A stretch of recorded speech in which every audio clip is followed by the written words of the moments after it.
Good morning, everyone. Am I audible and is the screen visible?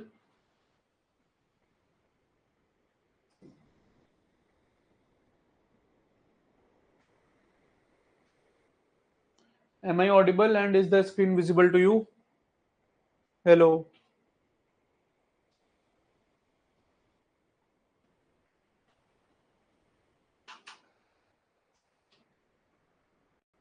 Good morning. Welcome to our second live class. Today also we'll be studying ethics and human interface. Today we will study various religions, particularly Indian religions. ठीक है? So it is a very important class because the concepts that I am going to teach you today that are very easily usable in not only section A but also section B. और हर point के साथ मैं आपको बताऊंगा इसको use कहाँ करना है, कैसे यूज करना है, केस स्टडी में किसको यूज कर सकते हो, कौन सा पॉइंट है जो यूजेबल नहीं है लेकिन फिर अपने आप में इंपॉर्टेंट है and so on. So we'll discuss each and every point of various religions, various theories and thinkers from point of view of using them in the answers because that is what matters. Ethics पढ़ सब लोग लेते हैं, use करना नहीं आता है उन्हें. तो मैं पूरे मॉड्यूल में आपको हर पॉइंट का, हर थ्योरी का एप्लीकेशन और यूजेस बताऊंगा जैसा मैंने कि ओरिएंटेशन में बताया था आपको. ठीक है. There is one more minute left. I'll start right at 12. I'll let others join the class. I'll start in 1 minute right at 12.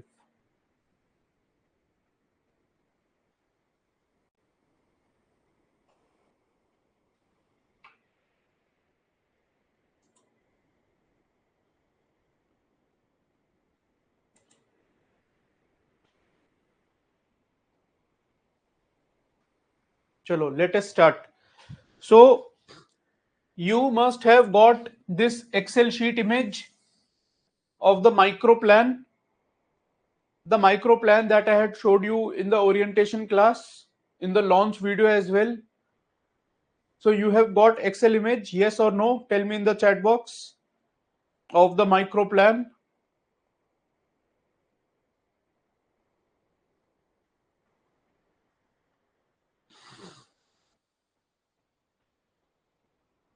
Okay, so question number 1B of 2024 mains, that is the recently concluded mains. So question number 1B of that mains was your assignment question for the first class. ठीक है. So the modus operandi क्या रहेगा हम लोगों का हर class में, that I will provide you the assignment question. मैं क्लास में बोलूंगा भी नहीं because I have already given that Excel image and I have mentioned the question for assignment, so you can always go back to that image and check yourself ke what is the assignment for today. And in the next class, in the beginning, I'll discuss the model answer for that assignment. Assignments I am not going to check.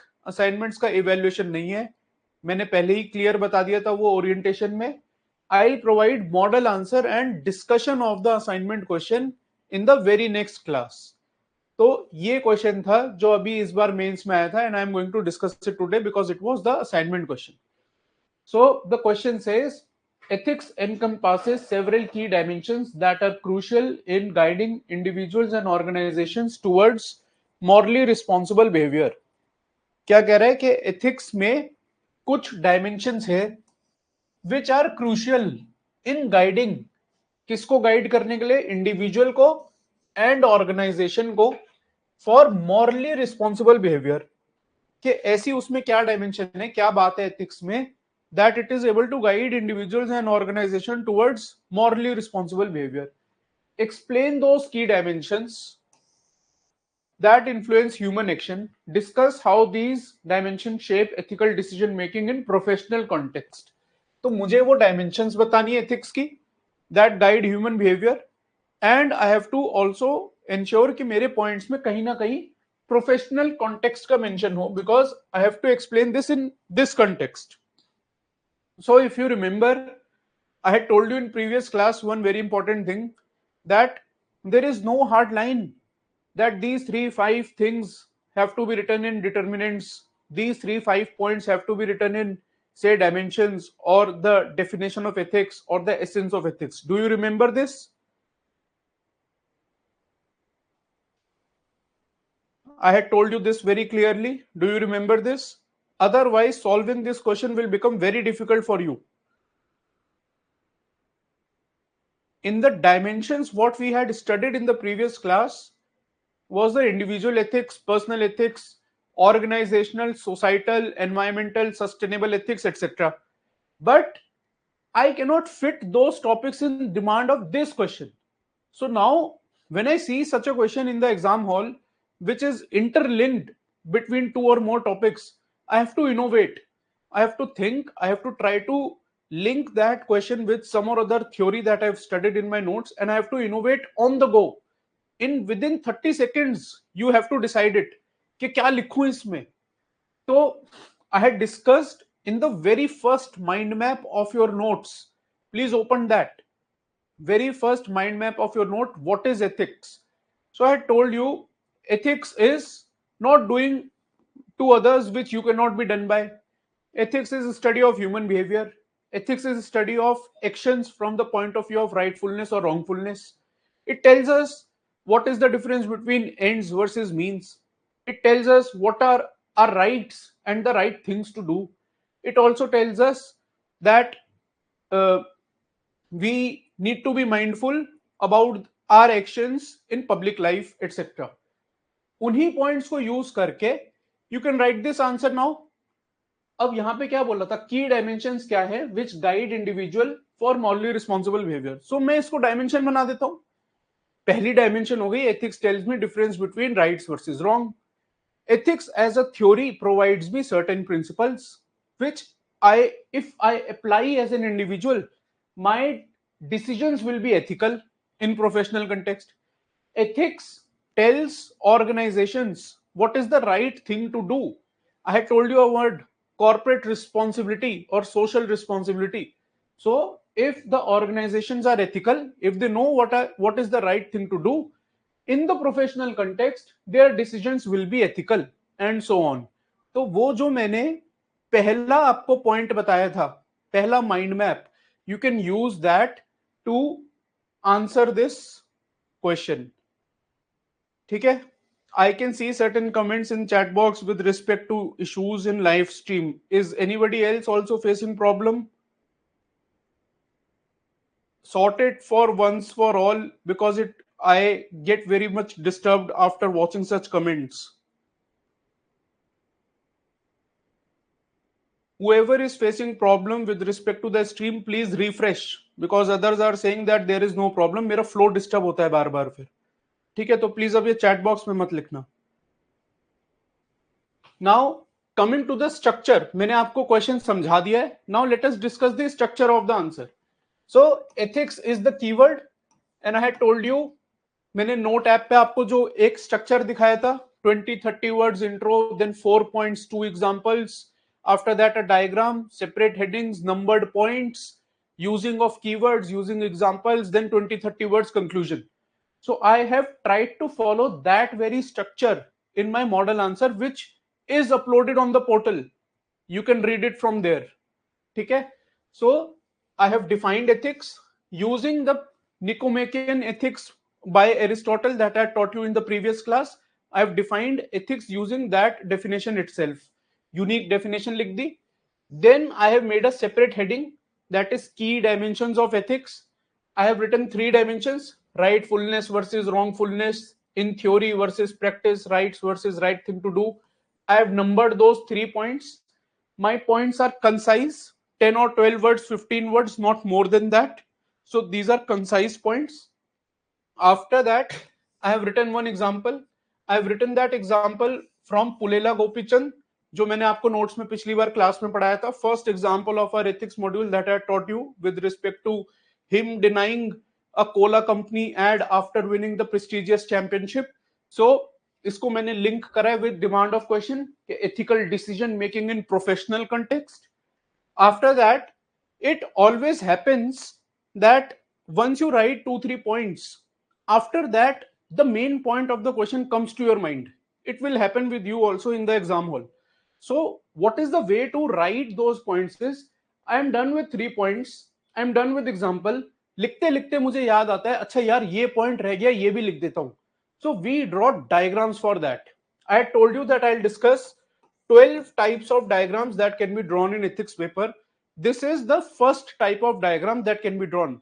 This is hub and spoke diagram, and it can be drawn in other GS papers as well. 1, 2, 3 in your optional, किसी में भी draw कर सकते हो.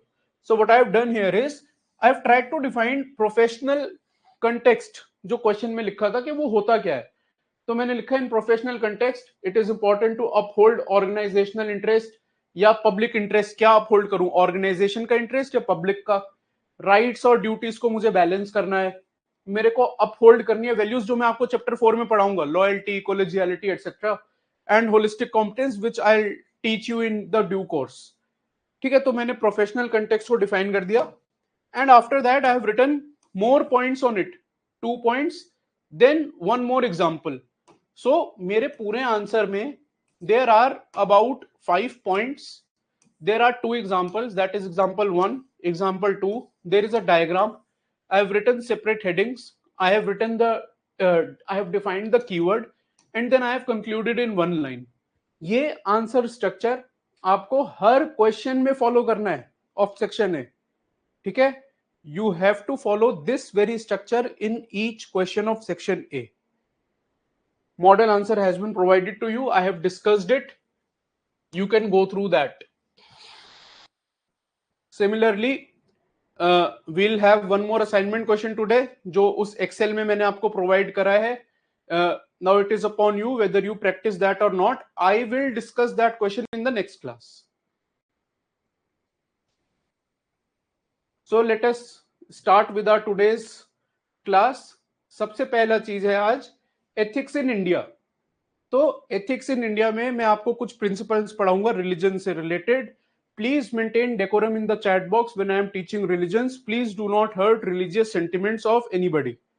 If I find any untoward comment with respect to this, I'll block the concerned person. ठीक है, I am telling it well in advance. Please maintain decorum. Please do not hurt religious sentiments of any person in the chat box. You are aspiring bureaucrats. Please behave like one. सबसे पहला है constitution. So if you have studied polity, if you have gone through Laxmikanth, you would be aware of basics of constitution. तो constitution itself can be used in GS4 answers as well. Now it is only our mental cocoon which stops us from using concepts of GS2 in GS4, concepts of say economic survey or budget in GS2. I am not sure why we have drawn these artificial lines, because I used to heavily use these reports and all across the papers. तो अगर ARC का कुछ relevant point मुझे लग रहा है कि मैं GS3 में लिख सकता हूँ, I'll write that. I'll not limit myself to GS2. Similarly, Constitution generally we advise to write say preamble, duties, fundamental rights, DPSP, constitutional morality, etc. in GS2. But now that you know these things already, you can use them in GS4 as well. ठीक है, Constitution there is nothing to explain in much because this is polity, this is not ethics. Let us start with the religions and the traditions, epics, etc. So first is Mahabharata. Now what I have done is I have divided Mahabharata in 4 nodes. I'll teach you the basics from Bhagavad Gita. I'll tell you about the relation between values and behavior as per Mahabharata. We'll discuss the principle of Lok Hit and Lok Sangrah, and then we will also discuss learnings from various characters. Apart from this, on the page number 2 of today's notes, there is a very good quote with respect to materialistic skepticism. I'll discuss that as well. Okay, so these are the 5 learnings that I am going to teach with respect to Mahabharata. First, मैंने आपको ethics की definition में ही बताया था, आत्मानि प्रतिकूलानि परेशान ना समाचरे, that do not do unto others which you cannot be done by. लोगों के साथ वैसा ही बिहेवियर रखें जैसा बिहेवियर आप एक्सपेक्ट करते हैं कि वो आपके साथ करे. So that is the principle that is prescribed in Bhagavad Gita. I have explained this already. Now, if ever you get a chance to write definition of ethics, या dimensions of ethics, essence of ethics, determinants of ethics, please use this. Direct question कभी नहीं आएगा, आत्मानि प्रतिकूलानि क्या है, नहीं आएगा. आपको इसको यूज करना है आंसर में. So please do that. Second principle है इंट्रिंसिक ह्यूमननेस या स्वभाव. इंट्रिंसिक ह्यूमननेस और स्वभाव क्या बोलता है? That we should always act as per our inner value system. मेरे कुछ मॉरल्स हैं, मुझे उनके लाइन में अपने एक्शन को करना चाहिए. I had taught you conscience in the previous class. Conscience, inner voice, inner light, guiding light. ठीक है, तो ये कॉन्शियंस ही है कि आई विल एक्ट एज पर माई मॉरल्स. मेरे जो वैल्यूज हैं, मैंने इंटेग्रिटी, ऑनेस्टी, ट्रांसपेरेंसी आपको बताया था. So if I am a person who upholds integrity, morals, values, etc. So I should always act in that line only. अगर कल को कोई मुसीबत आती है, एडवर्स सिचुएशन आती है, I should not change my conduct as per the situation. I should uphold my morals. So this is known as intrinsic humanness और स्वभाव. We can link it with conscience.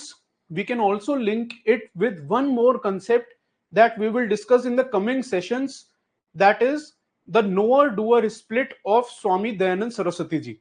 So when I teach you knower doer split in the coming sessions, please remind me about intrinsic humanness. I'll show you the linkages. I'm not teaching you that today, वरना confusion हो जाएगी. जब वो पढ़ लेंगे तब मैं linkage explain करूंगा. थर्ड प्रिंसिपल है महाभारत का लोक संग्रह. लोक संग्रह, लोक क्या होता है? पीपल. तो नाम से ही पता चल रहा है it talks about welfare of people. Now I taught you quite a few concepts with respect to popular welfare or people welfare in the previous class. We had briefly touched upon utilitarianism, which serves the maximum good of maximum number of people. I had taught you about serving justice to the last man standing in the last row. I had taught you in Bible ethics that a good society is one where no one falls through the cracks of society. In Roman Catholic, I had taught you about good of individual lies in good of all. Human dignity is ensured in communitarianism and social ethics. ये वही है कि popular welfare होना चाहिए मेरे actions के through. This is defined in लोक संग्रह ऑफ महाभारत. तो अब अगर कभी सोशल एथिक्स, मान लीजिए in the first keyword you have written social ethics in the first question. In the second question, you have mentioned about utilitarianism. Now, if again there is a question related to inequalities, gender inequality, जैसे इस बार भी question आया था women public servant के context में, so I can integrate lok sangrah in such answers now that you have understood the principle.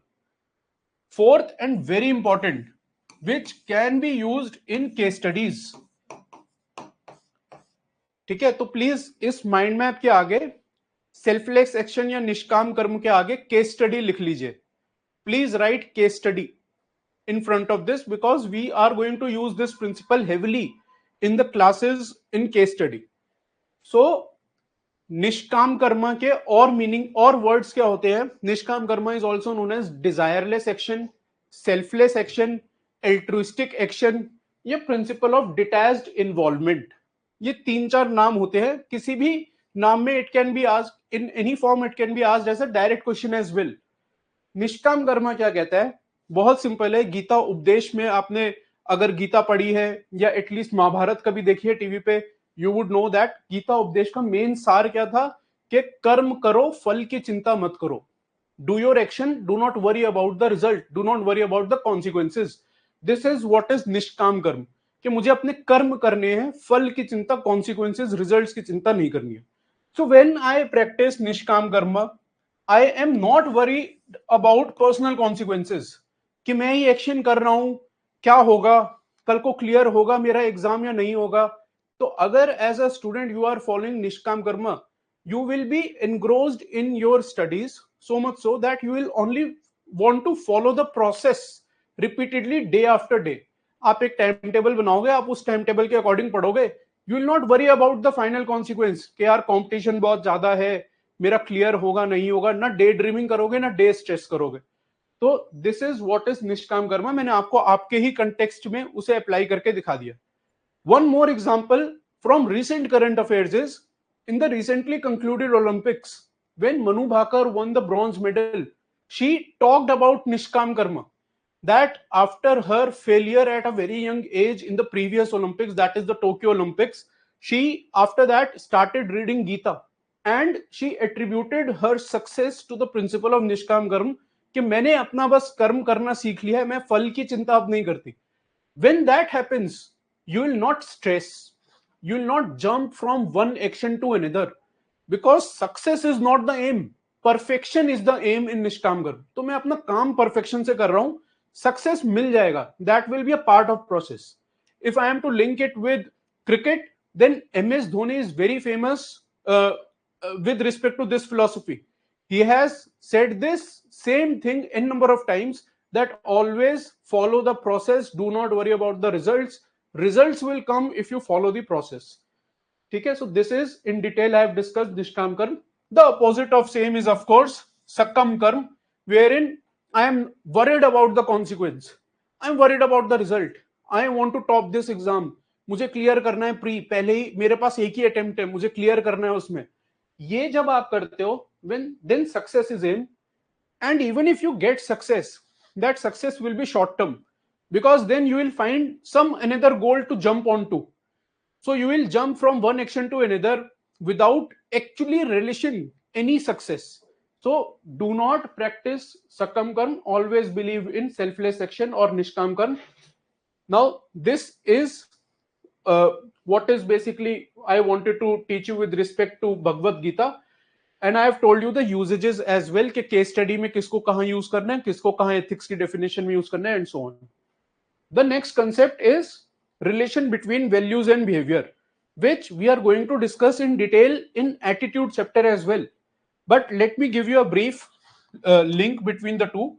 तो ये क्या कहता है कि मेरी अगर positive values हैं, if I practice a positive value of say love, then my behavior will reflect such values. Generally, it should reflect.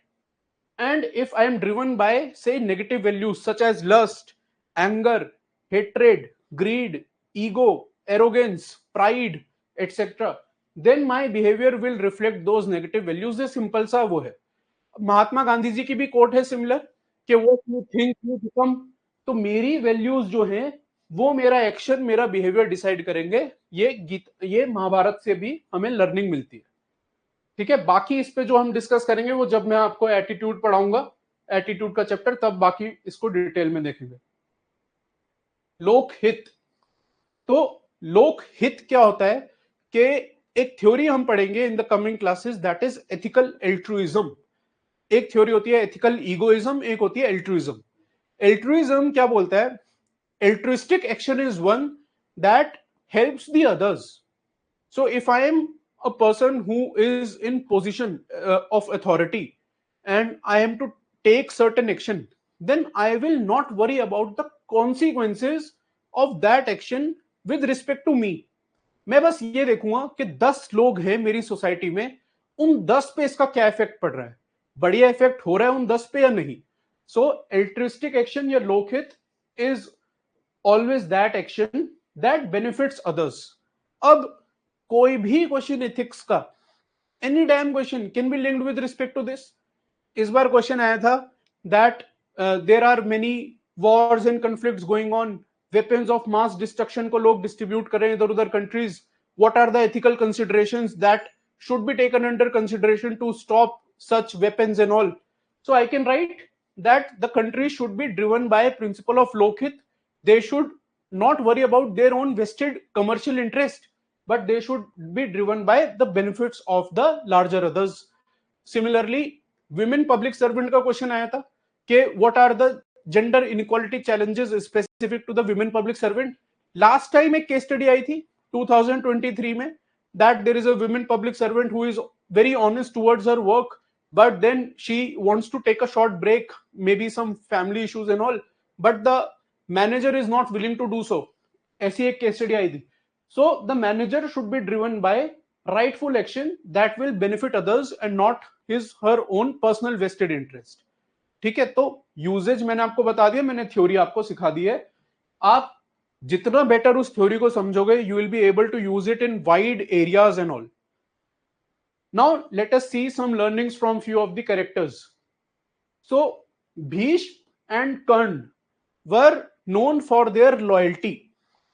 अगर आपने महाभारत देखी भी है टीवी पे, then also you will agree with this that Bhishma प्रतिज्ञा अगर पढ़ी है स्कूल में तो पता होगा कि भीष्म ने प्रतिज्ञा ली थी कि वो हमेशा किंग को सपोर्ट करेगा, लॉयल टू द किंग रहेगा, थ्रोन पे जो बैठ जाएगा उसको सपोर्ट करेगा. तो loyalty to one's words and king, this loyalty as a value I am going to discuss in depth in our aptitude and foundational values class. A brief I'll explain today. Loyalty is of various types. Loyalty to what matters a lot. सिर्फ loyalty होना नहीं, यहां पे भीष्म ने loyalty तो थी, लेकिन किसके प्रति? दुर्योधन के प्रति. So much so that certain bad actions were happening right in front of his eyes, and despite being such a senior pro, he basically focused only on the pratigya that he had once taken.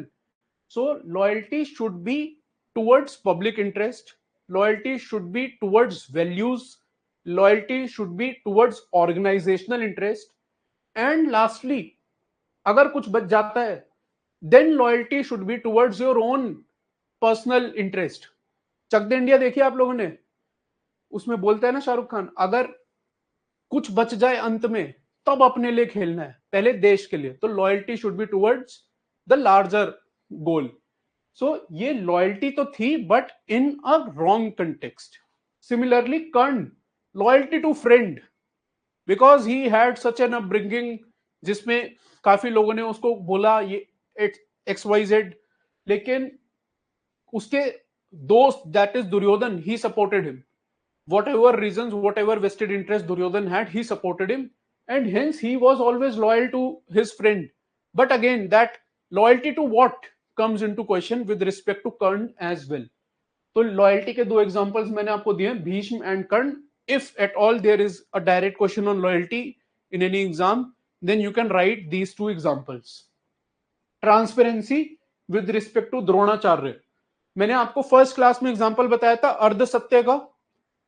Dronacharya आए थे युधिष्ठिर से पूछने क्या अश्वत्थामा मारा गया, तो कहा यह जाता है कि इनको कोई मार नहीं सकता था, ये पांडव और कौरव दोनों के गुरु थे. But then he himself disclose the methodology, the modus operandi to kill him, that is कि जब तक मेरे हाथ में हथियार रहेंगे मुझे कोई नहीं मार सकता.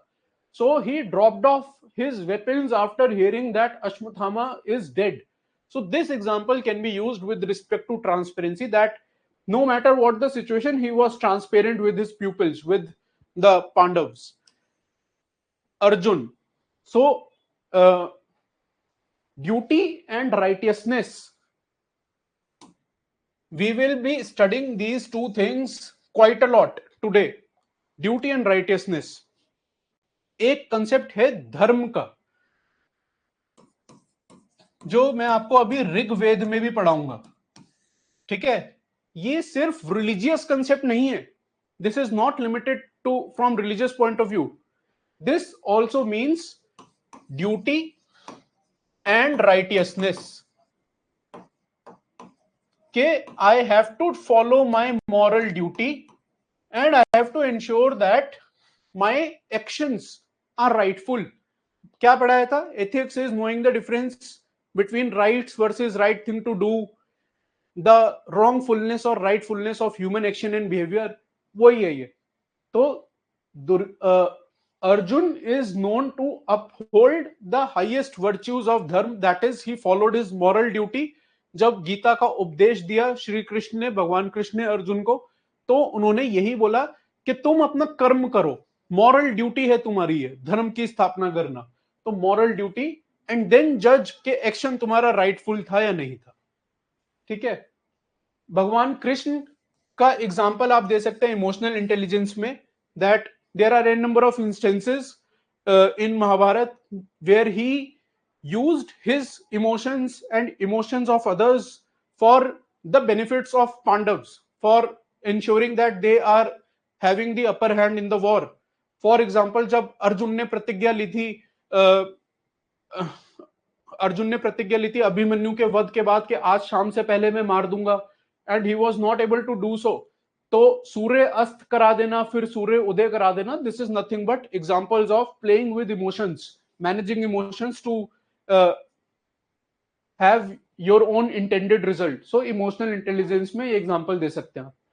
Yudhishthir, I have already told कि अर्ध सत्य की learning, and then he is a known example of good leadership qualities. तो लीडरशिप पे अगर क्वेश्चन आता है, कुछ कंटेक्स्ट आता है, तो युधिष्ठिर का एग्जांपल लिखा जा सकता है. वैसे फार फेस्ड लिखना याद नहीं आता है ज्यादातर, क्योंकि अर्ध सत्य के कंटेक्स्ट में युधिष्ठिर याद आता है. सो अब मैं थोड़ा सा जिस्ट दे देता हूं कि आपको इन सब में से जो मैंने बताया है उसमें याद क्या रखना है. सबसे इंपॉर्टेंट चीज इसमें है, भगवत गीता में आत्मानी प्रतिकूलानी, निष्काम कर्म, लोकहित, लोक संग्रह एंड लर्निंग्स फ्रॉम कैरेक्टर्स में एटलीस्ट 2-3 एग्जांपल्स याद कर लीजिए.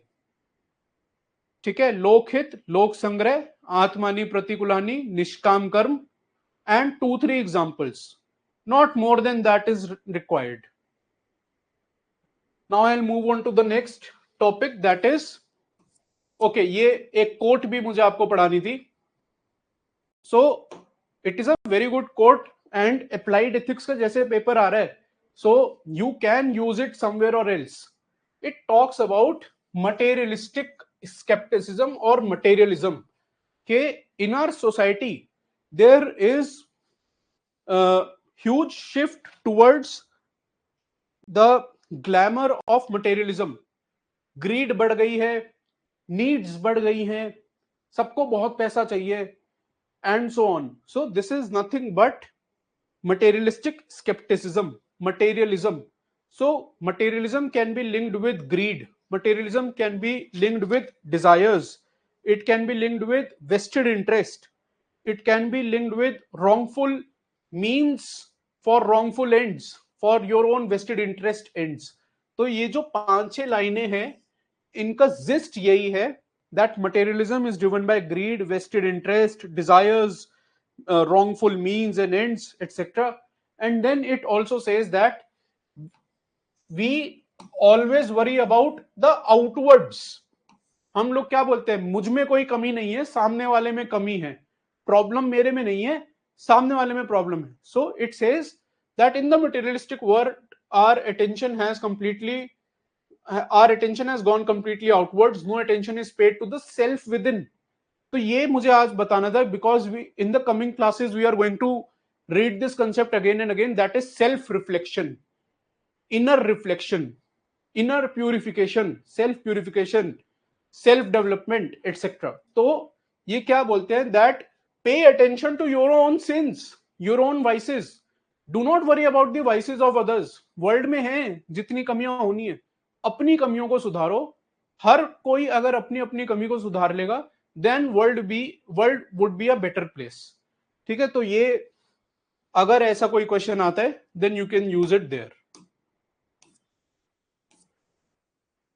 Let us now move on to Ramayan. Again, I have divided this in 2 notes, that is learnings from characters and other common learnings. तो सबसे पहले है भगवान श्री राम. इनके कंटेक्स्ट में we all know that he always followed his moral duty, धर्म की स्थापना, moral duty. He ensured that his actions are righteous. तो जो मैंने धर्म आपको अभी अर्जुन के कंटेक्स्ट में बताया, वो यहां पे भी वैलिड है. धर्म की स्थापना, moral duty, rightful actions and all. And then there are, apart from other values, forgiveness was a very much known trait of his. तो it is said that towards the end, जब रावण का वध कर दिया था, रावण ने भी इनसे माफी मांगी थी और इन्होंने माफ कर दिया था उसे. ठीक है, तो फॉरगिवनेस का अगर कोई क्वेश्चन आता है, तो आप भगवान श्री राम का एग्जांपल वहां पे दे सकते हैं. अदरवाइज अगर ड्यूटी और राइटियसनेस का, धर्म का क्वेश्चन आता है, तो वहां पे दे सकते हैं. ठीक है, माता सीता, तो फोर्टिट्यूड अभी मैं एक्सप्लेन करता हूं क्या होता है. बाकी टर्म्स इजी है, loyalty towards Prabhu Shri Ram, love, devotion, fidelity, ये वैल्यू सेल्फ अंडरस्टूड है. फोर्टिट्यूड में एक्सप्लेन कर देता हूं. What is fortitude? I am going to discuss it in detail when I teach you the cardinal virtues. ठीक है, cardinal virtues were given by saint Aquinas, and then Aristotle and Plato also worked on that. So fortitude is one of the cardinal virtues, which says that courage during adverse times. Courage normal times में नहीं, during adverse times. Situation बहुत खराब हो गई है and all, and then when you show courage, that is known as fortitude. तो इनका example अब जब अपहरण हुआ तो अशोक वाटिका में थी, ठीक है, n number of issues must have been there, but she depicted fortitude in that situation. So fortitude में आप इनका एग्जाम्पल लिख सकते हैं. भगवान हनुमान, वही बात है, फिर आपने अगर रामायण देखी है या पढ़ी भी है देन ये सेल्फ अंडरस्टूड है. Devotion, selfless service toward Shri Ram, loyalty etcetera में इनका एग्जाम्पल लिख सकते हो. लक्ष्मण का एग्जाम्पल आप ब्रदरहुड में दे सकते हैं. Bharat never sat on the throne because he believed that that throne is not his, that throne belongs to Sri Ram, and hence ये सेल्फलेसनेस में कोट कर सकते हैं, to not take what is not ours. अगर इससे मिलता जुलता कोई क्वेश्चन आता है तो आप वहां पे ये लिख सकते हैं. रावण, वेरी इंपॉर्टेंट, प्रखंड प्रख्यात पंडित बोला जाता है इन्हें, कि बहुत ज्ञानी थे, बहुत बड़े पंडित थे, फिर भी क्यों ऐसा क्या हो गया, जो जो उन्होंने किया वो किया, उन्होंने क्यों करा वो. So please note down these keywords, please note down these important negative emotions और values, because I will be discussing this heavily in the coming sessions. तो आज ये बेसिक क्लियर हो जाने चाहिए. ये नेगेटिव वैल्यूज हम एक साथ यूज कर सकते हैं आंसर्स में. Pride, ego, pride, ego, anger, arrogance, lust, hatred and greed. Pride, ego, anger, arrogance, lust, hatred, greed. इसका कोई एक्रोनिम बना लेना अपने आप, ठीक है. I am not huge fan of making acronyms. आप लोग अगर बनाना चाहते हो तो बना सकते हो. These 7 keywords can be used together. We can use these keywords in context of Ravan or any other negative figure. Osama bin Laden, Hitler, किसी भी नेगेटिव कंटेक्स्ट में अगर आप कोई एग्जांपल लिख रहे हो, you can write these keywords. This will add huge value in your answers. तो रावण के लिए क्या बोला जाता है कि नॉलेज एंड पावर तो थी, लेकिन प्राइड और ईगो बहुत था. तो a major learning here is के no matter how much we grow in stature, we should always be humble. ठीक है, we should always be humble no matter how much we grow in stature. अब एक question इसमें आया था knowledge without integrity पे, कि integrity without knowledge is waste and knowledge without integrity is dreadful. तो मैं यहां क्या बोल रहा हूं, इनको नॉलेज तो थी लेकिन इंटेग्रिटी नहीं थी, and hence the actions were so dreadful. तो अब ये एग्जाम्पल जो मैंने आपको बता दिया है, या हिटलर का एग्जाम्पल या ओसामा बिन लादेन का एग्जाम्पल, उस क्वेश्चन में लिख सकते हो. Similarly there was a question where in skills and values were questioned. There has been a question in the past where in requirement या role of ethics professional context में. आज भी जो क्वेश्चन देखा है हमने असाइनमेंट 1, उसमें भी यूज कर सकते हो. ठीक है, तो usages is very important rather than just studying, and I have told you the linkages and usages. Similarly there are other characters जिनसे आप लर्निंग्स, ये नोट्स का पार्ट है, आप वहां से पढ़ सकते हो. जो मेन इंपॉर्टेंट कैरेक्टर्स हैं उनसे लर्निंग्स मैंने आपको बता दी है. Now let us discuss some other related portions from Ramayana. One important learning is that we should not pay heed to evil advice. एक क्वेश्चन आया था evil and good पे, पहले अब्राहम लिंकन की कोट है या बेंजामिन फ्रैंकलिन की quote है, I do not remember it clearly, but then that this example can be used there as well. So there are n number of evil advices, say in modern world as well, with respect to say wars and conflicts that are going on. But then if we are man of values, if we are country of values, then we should not pay we should not pay heed to evil advice as Kekai did. दुर्लभम ही सदा सुखम, very easily used. कहते हैं कि श्लोक वगैरह लिखने से इंपैक्ट ज्यादा पड़ता है, मार्क्स मिलते हैं, बट श्लोक आसान भी तो होना चाहिए याद करने के लिए। तो ये काफी इजी है याद करने के लिए, इसलिए I have made it part of my notes. दुर्लभम ही सदा सुखम, that is happiness is not constant. दुर्लभ मतलब कम मिलता है, जो सदा सुखम मतलब हमेशा खुशी कम होती है, ये दुर्लभ है मिलना ऐसा। So the example that I have written in my notes is from cricket. उसमें मैंने एमएसडी का एग्जांपल एक्सप्लेन करा है that despite having won all the trophies under the sun, he is not ready to retire from IPL, and he is adding to his own miseries, physical misery, mental misery, etc. So दुर्लभम ही सदा सुखम। आप कोई और example भी इसमें लिख सकते हैं। Second is only timid and weak leave things to destiny. Quote based questions जो आते हैं, कभी ना हो सकता है ये डायरेक्ट कोर्ट बेस्ड क्वेश्चन भी आ जाए, तो इससे मिलता जुलता और एक क्या कोट है कि forgiveness is attribute of strong, ये आ रखा है पास्ट ईयर में। Forgiveness is attribute of strong, weak cannot forgive. Similarly, only timid and weak things leave things to destiny. If you are not timid, if you are not weak, that is, if you are strong, you will take matters in your own hand. You will not leave it on God. You will not leave it to a number of things, other things. You will work hard towards it. So this can be written in context of Ramayana. Attachment is root cause of suffering. We have studied this in Buddhism as well, and the example that I have given here to explain is कि जब माता सीता को golden dear दिखा था and she wanted that deer, and basically that led to the mishap. तो attachment नहीं होनी चाहिए। अगर महाभारत में एक कन्वर्सेशन है गुरु द्रोण और श्री कृष्ण के बीच में with respect to attachment, moh or love. So attachment is moh, and here Shri Krishna says that love liberates us, whereas attachment binds us. So that bondages lead to sufferings. So that can be equated. I have equated Mahabharata and Ramayana together to explain attachment, and this principle we have studied in Buddhism as well. Last, with respect to Ramayana, is that we should do good deeds and we should put an end to demons within us.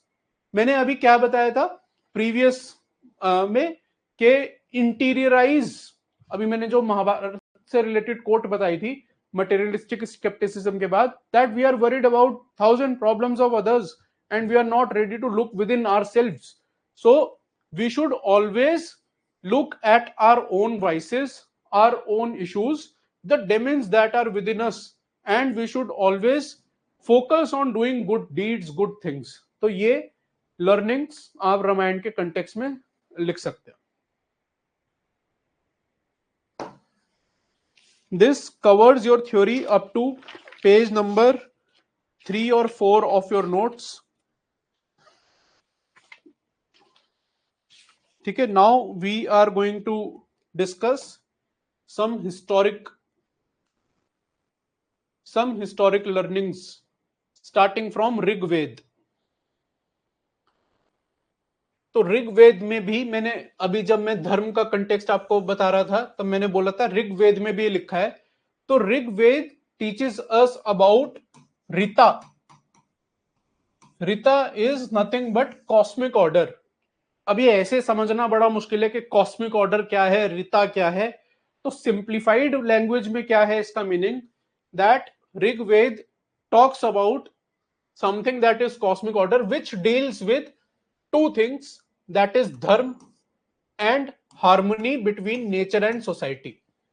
तो धर्म मैंने आपको already explain कर दिया है कि it is about moral duty, about rightfulness of your actions, rightful behavior and all. And अब ये दूसरा कंसेप्ट है इसमें, that is harmony between nature and society. के there is a balance between nature and the society. इस बार S A का पहला topic याद है जो आया था मेंस में, forest lead to civilisations and deserts follow them, ठीक है, forest precedes civilisations and deserts follow them. वो क्यों हो रहा है? Because we are not able to maintain that harmony between nature and society, we over exploit the nature, be it climatically, be it in terms of resources such as water, such as minerals, etc., be it in terms of animal rights. So we are not able to maintain that harmony. मैंने जो issues आपको अभी बोले हैं, climate, animal rights या resources, because now we are getting questions on applied ethics. इस बार भी एक क्वेश्चन आया है इससे मिलता जुलता कि it is because of greeds that climate change etc is happening and what are the solutions that you can provide for it. मैं उसमें लिख सकता हूं that Rig Veda teaches us learnings of ensuring harmony between nature and society, and hence we should be mindful towards that to ensure that we have restraint on our greeds. मैंने first class में आपको sustainable ethics पढ़ाया था brief में, and I had told you the linkage of restraint with sustainable development. That sustainable development is a continuum and restraint is its price. तो वो restraint को greed से link करके you can use these two concepts, harmony between nature and society and sustainable ethics, to answer that question very well. ठीक है, so these are the two concepts, two important concepts with respect to the Rig Ved cosmic order. And other than that, respecting all, including animals, respect for all including animals. So if ever there is a question on animal ethics, please do not forget mentioning Rigved. अगर animal ethics से related animal trials, using of animal products या trials on animals in the cosmetic industry etcetera etcetera, ऐसा कोई question आता है, please do not forget to use Rig Veda's principle of respecting all including animals there, because पूरे ethics में बहुत ही कम theories और thinkers हैं जिन्होंने एनिमल एथिक्स के बारे में बात की है. सो ये एक एरिया है जो वहां पे यूज हो सकता है आंसर में directly. Apart from this, we have studied these principles in constitution, ensuring justice, that is social justice, economic, political, environmental justice and all, equality in terms of opportunities, equality in terms of caste, creed, color, race, etc., fairness to ensure that our processes are fair with everybody, we are following the due procedure, due process established by the law, etc., etc. So important words इसमें क्या है, learnings, that is respect for all and cosmic order.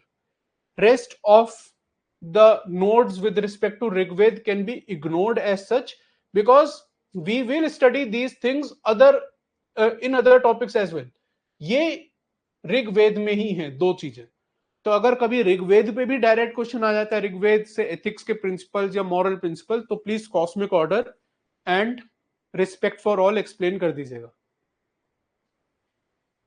Other points with respect to historical dimensions are social ethics, as mentioned in Dharm Shastra and Upanishad.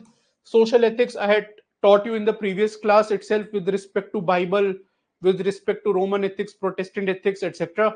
So you understand what is social ethics. That is communitarianism. So I'm not only worried about individuals' growth, I am worried about growth of all.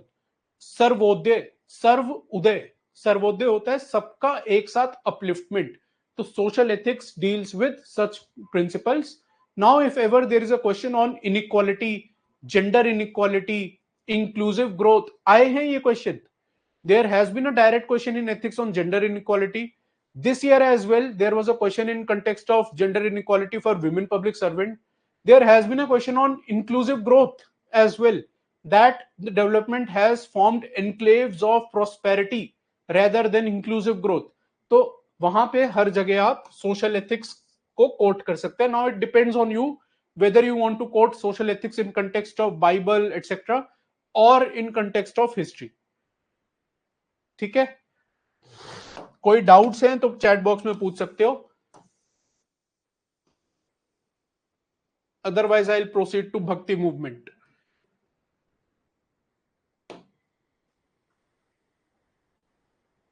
If there are any doubts, then you can ask me in the chat box.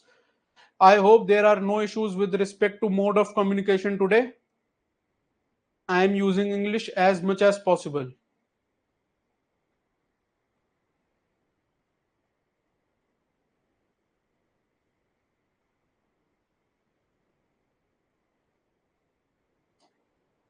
Cosmic order को दो parts में याद करो. एक तो मैंने धर्म जो पहले ही एक्सप्लेन कर दिया, दूसरा है हार्मनी. बैलेंस होना चाहिए नेचर और ह्यूमन काइंड के बीच में. That is it.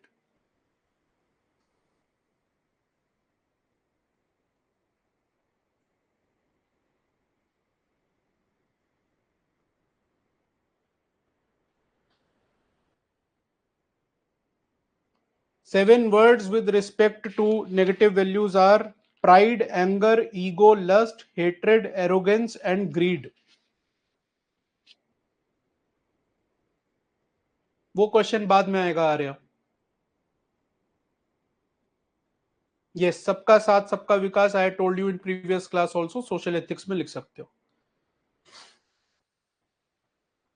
लोक हित is majorly about altruistic action. लोक संग्रह is about people welfare. Interchangeably use कर सकते हो, ऐसा कोई हार्ड लाइन डिफरेंस नहीं है. बस एल्ट्रुइज्म से लिंक कर देना लोकहित को.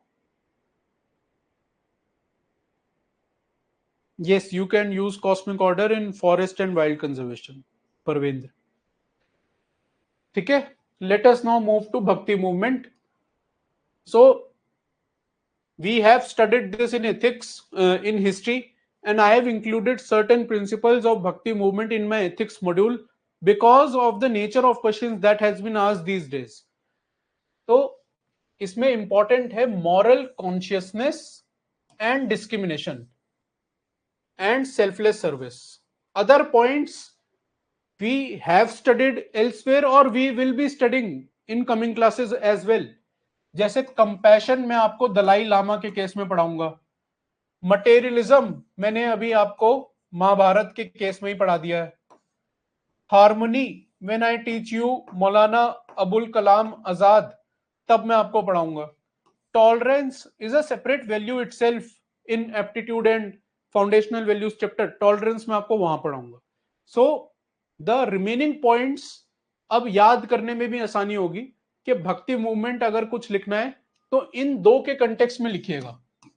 ठीक है. रेस्ट ऑफ द पॉइंट्स आपको याद हो ही जाएंगे. Don't worry about that. अब मॉरल कॉन्शियसनेस क्या होता है मैं वो एक्सप्लेन कर देता हूं. तो मॉरल कॉन्शियसनेस क्या कहता है? दैट मैंने आपको फर्स्ट क्लास में पढ़ाया था मॉरल इंट्यूशनिज्म.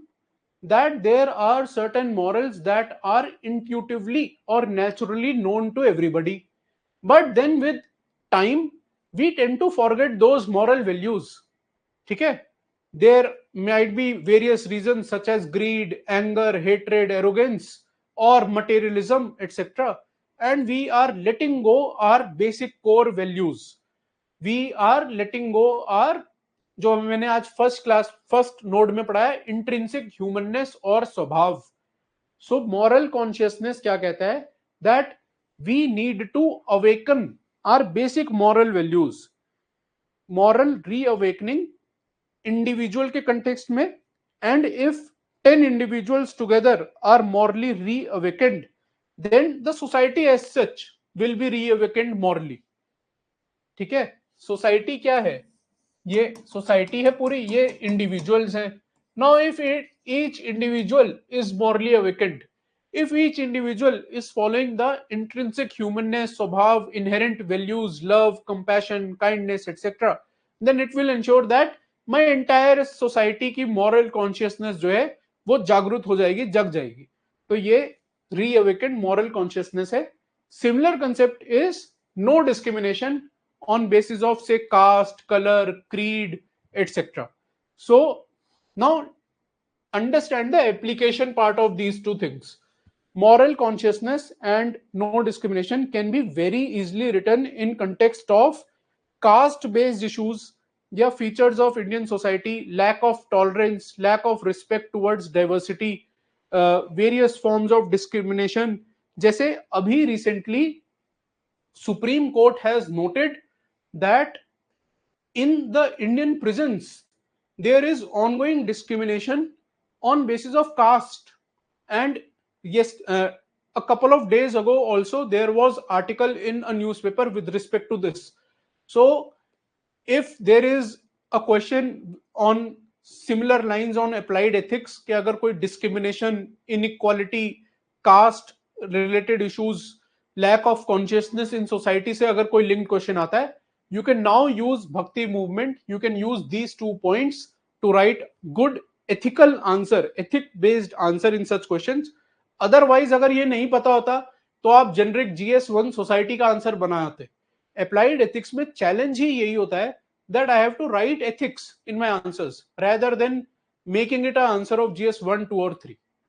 ठीक है, so these 2 points are important in context of bhakti movement, and the example that I have given you, I have made it part of notes as well. You can see 6th or 7th bullet under the 5th head, that is the bhakti movement. Next, let us come to Sufi.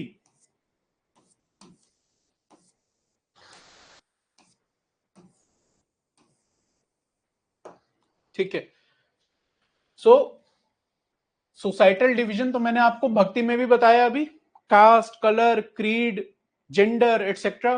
तो society divisions पे कोई भी question आता है, you can either use Sufi और you can use Bhakti movement. oneness of being is very important, so you can note it down separately और mind map में आप ऐसा ही बॉक्स बना सकते हो if you want to make, because we can use this concept in case studies as well. oneness of being, so if there are differences in my society, not just society, between various countries, जैसे wars हो रही हैं, conflicts हो रहे हैं, so they are violating the principle of oneness of being, that is world is one family, वसुधैव कुटुंबकम. Indian context में आपने सुना होगा कि पूरा विश्व एक परिवार है. जो इस बार G20 समिट दिल्ली में हुआ था, उसका थीम भी यही था, world one family one world. So oneness of being can be used in such context like G20 summit या वसुधैव कुटुंबकम, conflicts and wars in society, lack of impartiality. ठीक है, तो उन कंटेक्स्ट में आप वननेस ऑफ बीइंग यूज कर सकते हैं.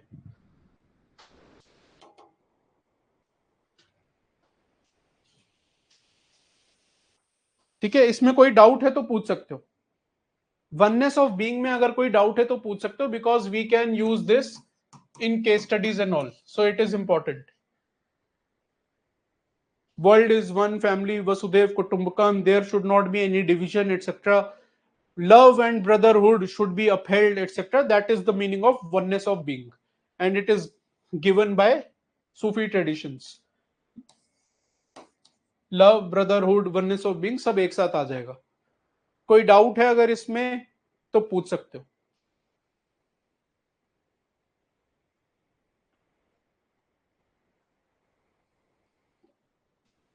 ठीक है, righteous life. So righteous life tells you about inner purity, which I have already discussed today. Okay, we should clear our own conscience, we should worry about our own vices rather than vices of others. And discipline I had taught you yesterday in context of Protestant ethics. So you should be self disciplined and you should worry about your own vices, you should purify your own soul, and that is the meaning of righteous life in terms of Sufism. Gender equality पे मैंने already explain कर दिया, direct question आया हुआ है. Now it is up to you whether you want to use social ethics or other principles that I've already told you with respect to gender equality, or you can use Sufism as well. वैसे क्योंकि question आ चुका है, दोबारा 25 में या 26 में question आना chances बहुत कम है. स्टिल अगर आ जाता है इस कंटेक्स्ट में, देन यू कैन एट्रीब्यूट के Sufism has given learnings with respect to ensuring gender equality, etc.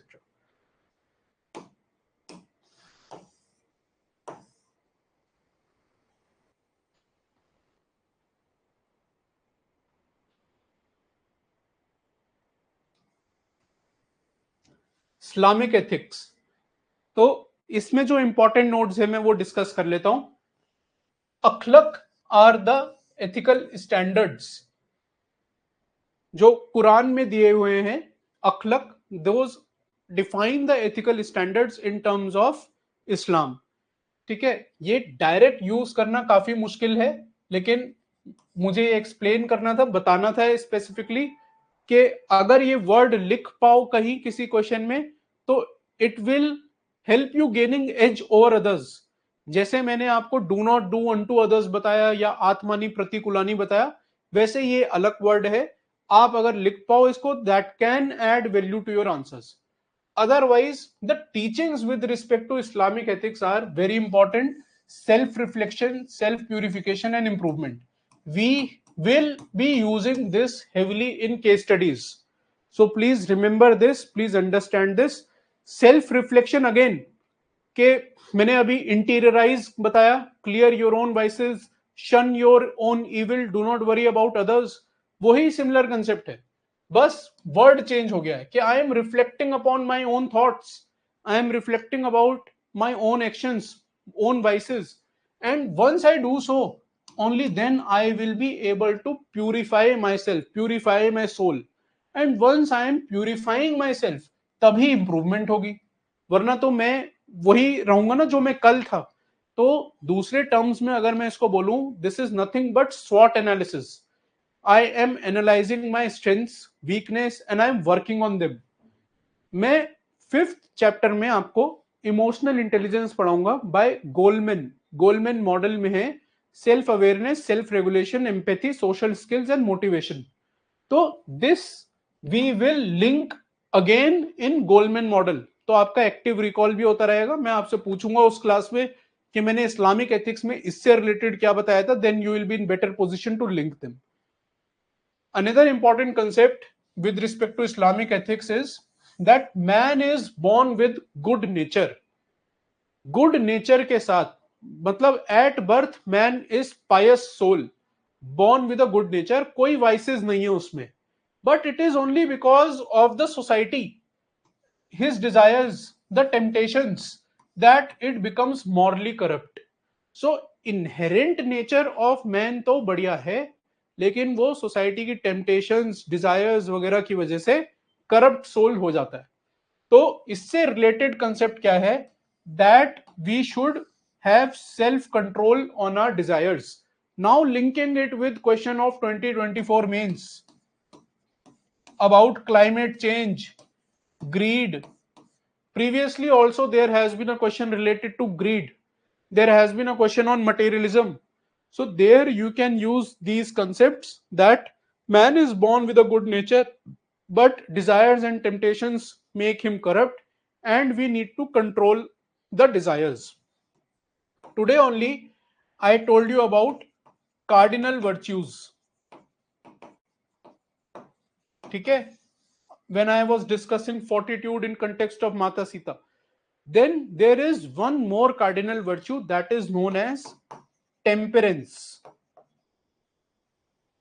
Temperance क्या होता है? Temperance is nothing but controlling your desires, controlling your greed, controlling, having control on the needs, having self restraint on the desires. वो temperance होता है. तो मैं temperance को भी इस टॉपिक से लिंक करके एक्सप्लेन कर सकता हूं. The other topics that are mentioned here, that is just distribution of resources and fair treatment of all, let us leave them here because I'll teach you this in context of Aristotle. Just distribution of resources मैं आज ही पढ़ाऊंगा. Fair treatment of all, we have already discussed concept of fairness and all, and there are many more thinkers that will be studying during the course of our module जहां पे fairness use होगा. तो अगर Islamic ethics particularly मुझे पढ़ाना है तो उसमें मैं self reflection, man born with a good nature, controlling of desires पे फोकस करूंगा, and last important point that is good intentions and action as per God. तो ये क्या बोलते हैं कि ethical action is one which is prescribed by God and wherein your intentions are good. So these two things go hand in hand. any action that might have good consequences, but that action has been done with a wrongful intention. कि मैंने imagine if there is a terrorist attack, and if I am killing a terrorist, I am a police person, if I am killing a terrorist, but then my intention there is कि I had certain vested interest. हो सकता है in the past that particular terrorist might have had killed my own loved one. तो मैं अब उसको उस grudge की वजह से मार रहा हूं. So as per this teaching, even though my action has a good consequence, but the intentions are not good. So your intentions and the action must go hand in hand. कोई भी wrong deed मैंने अगर बढ़िया intention से कर ली, इसका opposite, मैंने अभी आपको राइट डीड बताया, right deed with wrong intention. So इसका अपोजिट क्या है? That opposite is also true. That is if I am doing a wrong deed with good intentions, still the result will be unethical, because this is not an action that can be prescribed by God. So both must go hand in hand. ठीक है? This can be linked with divine command theory as well. Very good, Kapil. You were able to link it, so you can link it with divine command theory. Divine command theory जो मैंने कल बताई थी, उसमें क्या था? Action is good because God has prescribed it to be. God ने जो एक्शन बोला है वो करो, वो गुड है. सिमिलर टू दिस के action is as per God instruction and intention must be good. So these two things go hand in hand. This is all about Islamic ethics that I wanted to teach you. I have linked it with the recent questions of 2024 mains as well. This covers our theory till page number 6. Now we'll move on to Sikh ethics and Jain ethics, and after that we'll take a short break. So I'll cover two more ethics, that is Sikh ethics and Jain ethics, and then I'll take a short break.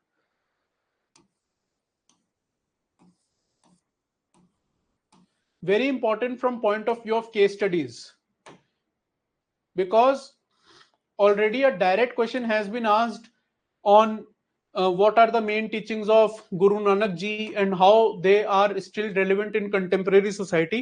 So I am not expecting a question in section A from this topic, but then these learnings are very applicable in case study. I am telling you from experience of my first batch, because we were able to use Sikh ethics in case studies quite a lot.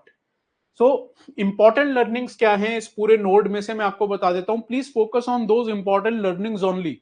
Otherwise if you go on to remember everything, तो there will be a clutter in your mind and you will not be able to recall when it is needed.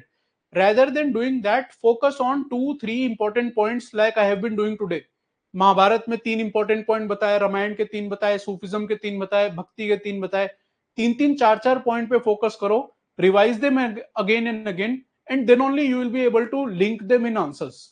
So the important pointers with respect to Sikh ethics that can be very easily used in answers are purposeful life, cardinal virtues, honest living and honest labor, and not just believe in truth but truthful living. So these 4, let us discuss them one by one. So purposeful life, okay, there should be a sense of purpose in our living.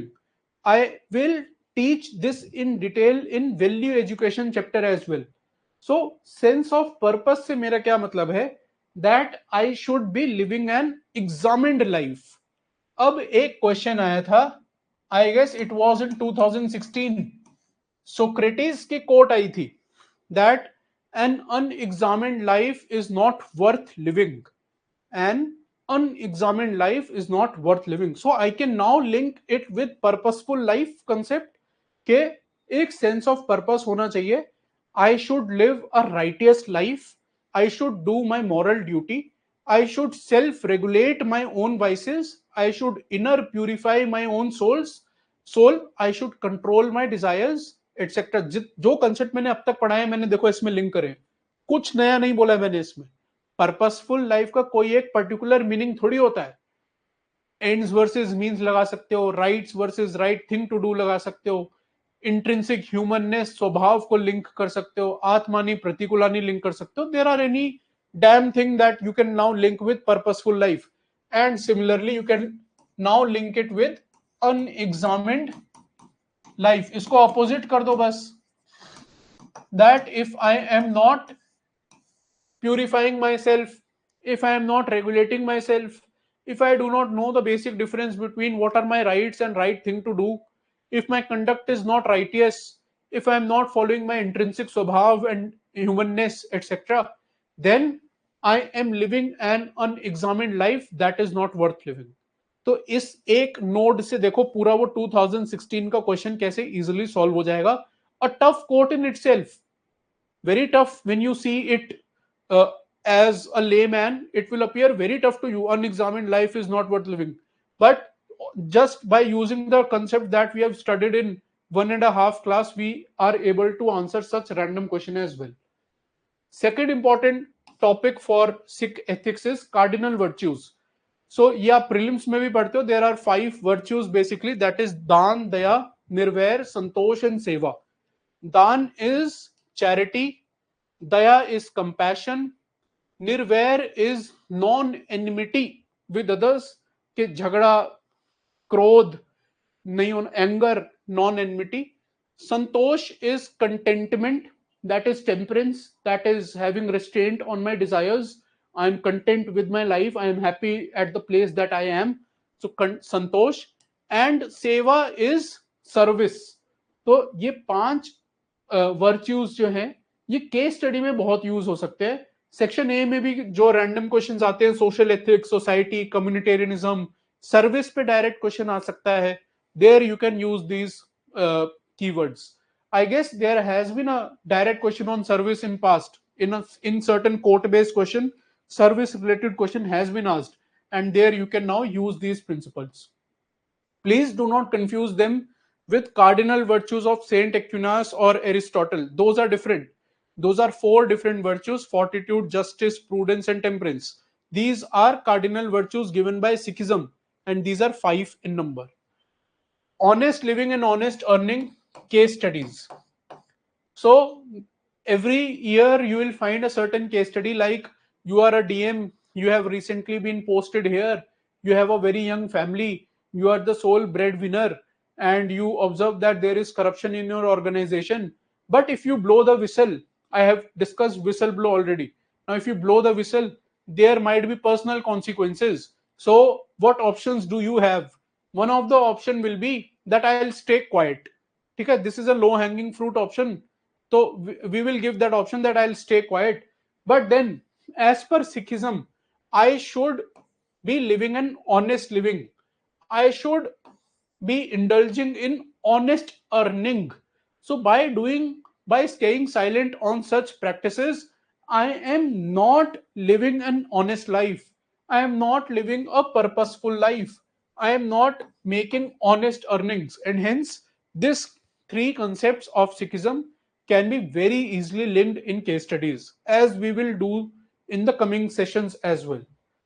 And last but not the least, with respect to Sikhism, is that you should not just believe in truth, but actually live a truthful life.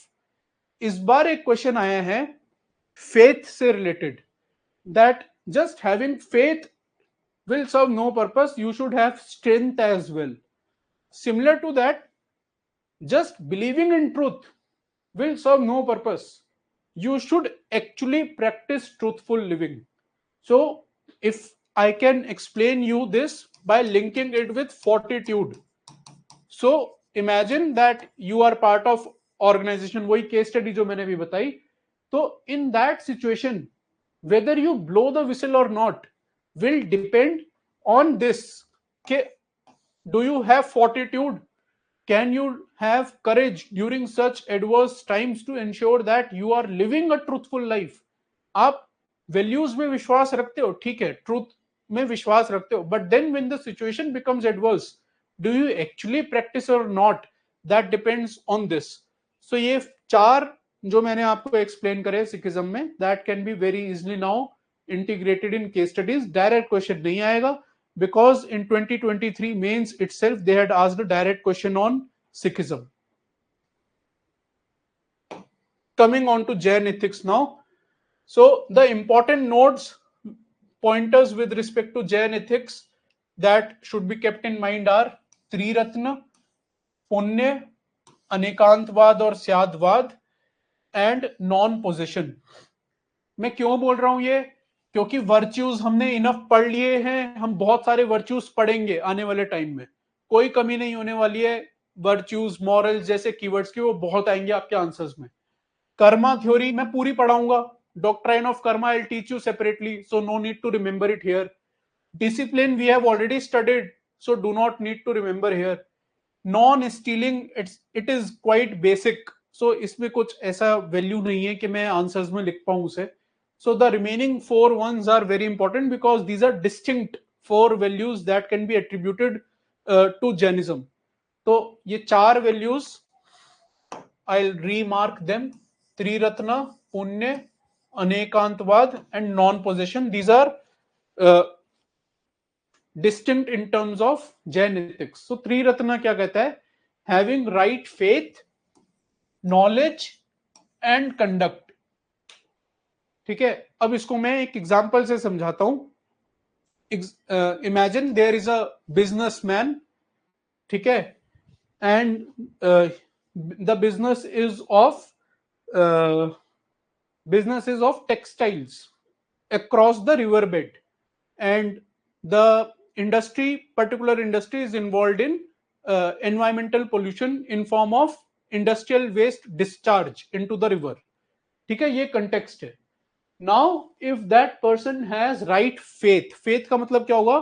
कि he is driven by principles given in Rig Ved, अभी जो बताया, कि he believes in maintaining harmony between nature and humankind.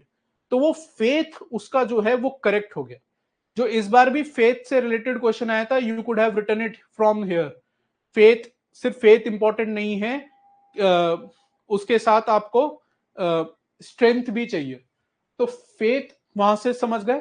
Then not just having faith that I have believe in principles of Rigveda, that will serve no purpose until I do not have knowledge with respect to environment sustainability. तो मेरे सरकार के समय, government के, what are the rules, what are the measures that I can adopt so that I am not discharging the industrial waste in the concerned river, etc. That will matter. So मैंने क्या बोला अब तक? Faith के he is driven by rightful purposes, उसका values clear है. Then he has the knowledge also कि मुझे कैसे इंडस्ट्रियल डिस्चार्ज को कम करना है. And then conduct that finally reflects in his behaviour. A question on conduct also was asked this year. तो कंडक्ट में भी जो इस बार क्वेश्चन आया था 2024 मेंस में, you can link with triratna और you can explain that in context of conduct rules और Aarambh initiative as well. Aarambh initiative में मैं आपको पढ़ाऊंगा एप्टीट्यूड एंड फाउंडेशनल वैल्यूज में. So I hope this is clear with the example that I have given you. If there is any doubt with respect to the example, you can ask me. Faith, knowledge and conduct. Business owner, he has right faith, right beliefs with respect to environment sustainability. Then he has the knowledge as well that how he has to ensure environment sustainability, how he will ensure that the discharge is less from his industry, and then that reflects in his company's policies and behavior and ground reality, that is conduct. ठीक है, I have explained it again. Next is पाप and पुण्य. तो पाप क्या है? कि any action that is driven by the 7 negative values that I told you, greed, anger, lust, hatred, arrogance, pride, etc., vested interest. So that is pap. Any action that is driven by virtuous conduct, altruism, right faith, right knowledge, etc., that is punya. तो पाप और पुण्य बहुत basic concept है. I am teaching you this because we will link it with concept of kusalkam and akusalkam of Buddhism, which we will use in case studies. ये बहुत important है from point of view of case studies, जो Buddhism में मैं अभी आपको इसको link करके पढ़ाऊंगा। ठीक है, तो पाप और पुण्य अपने आप में इजी है समझने का। Next important point is syadvada, very important from point of view of case studies. Every year there are 6 case studies. In at least 2 of them, you can write anekantavada as a principle. So anekantavada क्या बोलता है, इसके मैं पहले meanings बता देता हूं और इसके सिनोनिम्स बता देता हूं। अनेकांतवाद इज ऑल्सो नोन एज स्यादवाद और रिलेटिव प्लूरलिज्म और non absolutism.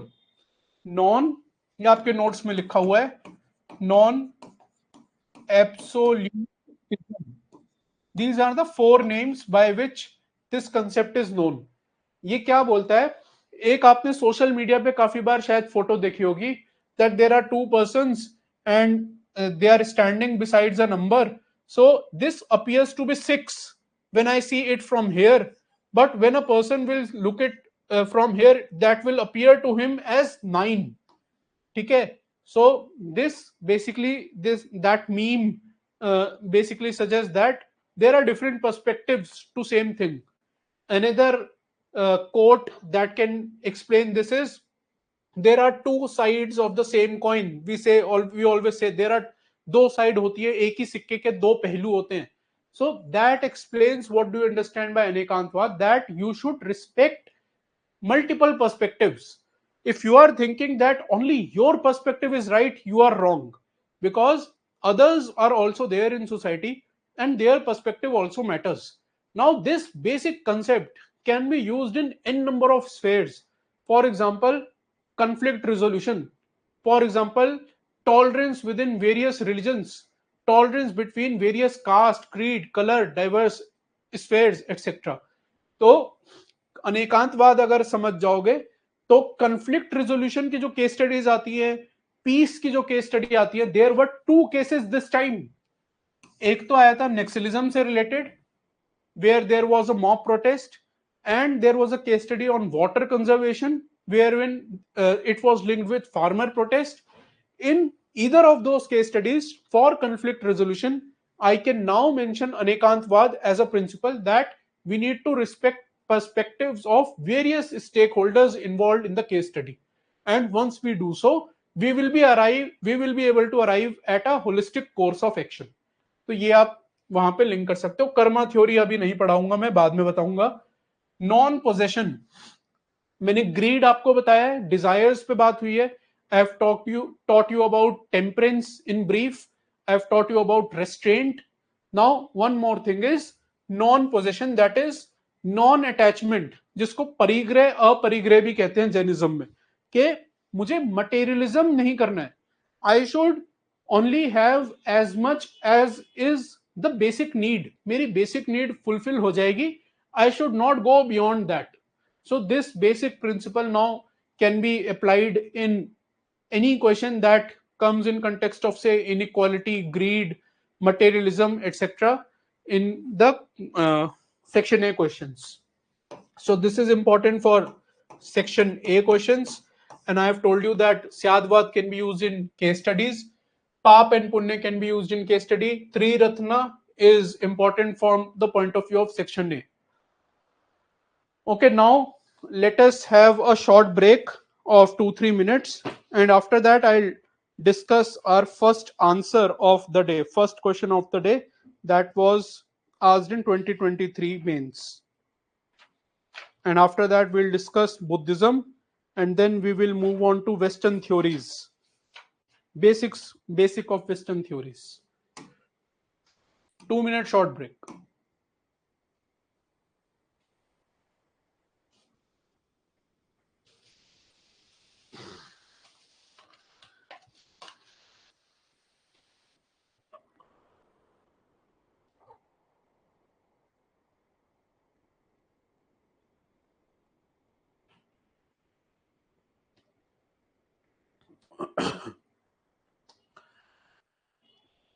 I'll teach you, Anvesha, the methodology of linking the case studies in answer. I'll teach you.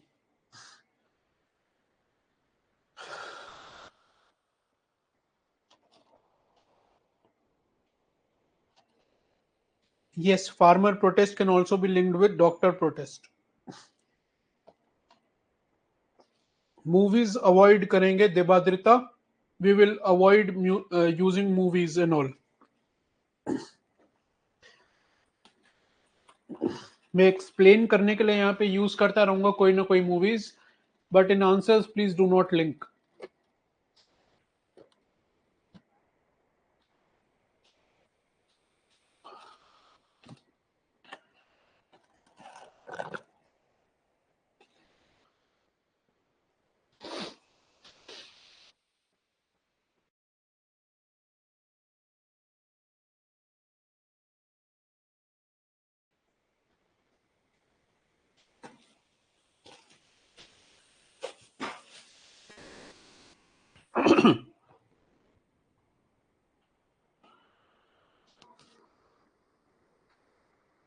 Yes Puneet, right interpretation करेंगे. तान्या कोड बेस्ड क्वेश्चंस करेंगे, don't worry.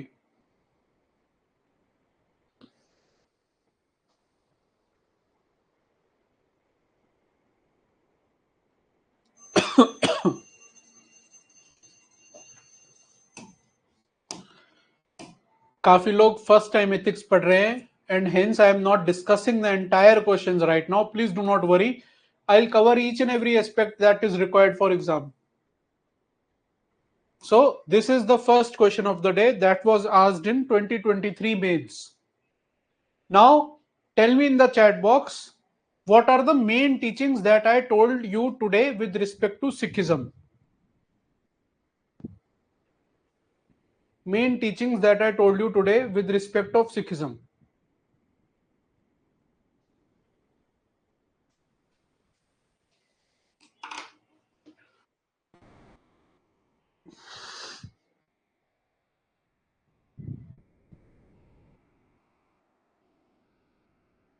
Purposeful life, cardinal virtues, nirvair, दान, सेवा, और honest earning, very good. Selflessness, good. Honest living, honest earning, purposeful life, दान, दया, निर्वैर, संतोष, truthful living, good.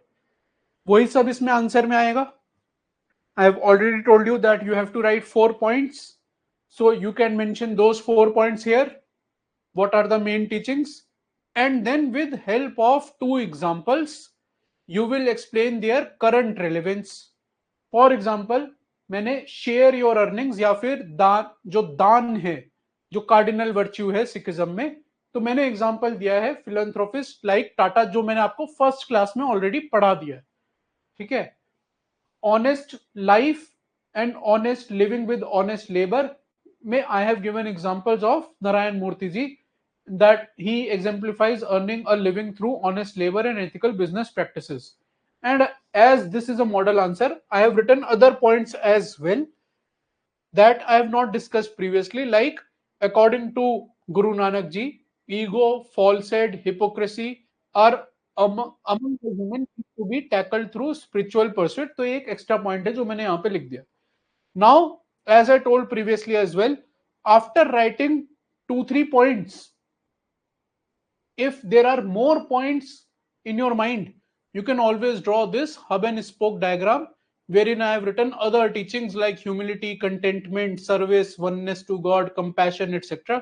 तो ये diagram का diagram हो गया, एंड अदर पॉइंट्स भी आंसर में आपके आ गए. And then I have written a conclusion of 1 or 2 lines summarizing the main teachings. So let me now repeat the structure. Structure मैंने क्या follow करा है? I have given the introduction with respect to Guru Nanak ji, that he was founder of Sikhism and led a simple life. Then I have made a separate part, that is the main teachings and principles. And here itself I have written 2 examples to explain their relevance. Then I have drawn a diagram, and then I have concluded in 1 line. So this is the answer structure that we have to follow in each and every question. Okay? I am happy that most of you were attentive and were able to mention points in the chat box.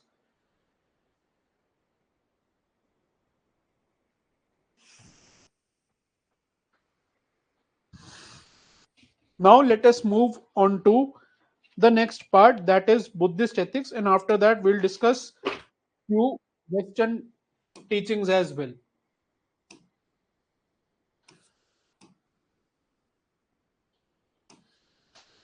The important aspects to be noted here are to note here are: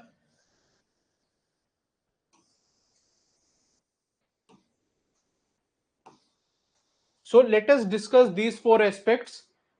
Why I am not discussing the other ones are because ये क्या बोल रहे हैं, avoid evil, do good, purify mind. I have already discussed it in context of Ramayana, in context of Sikhism, also in context of Mahabharat. We have already discussed this. Self purification, inner purification, etc. Shun evil thoughts, ये वही है जो अभी मैंने आपको रामायण के context में भी बताया है.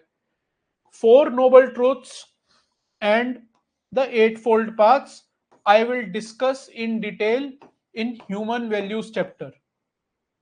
ठीक है, I'll discuss this in detail in human values chapter when I discuss about Buddha भगवान as a leader, as a thinker.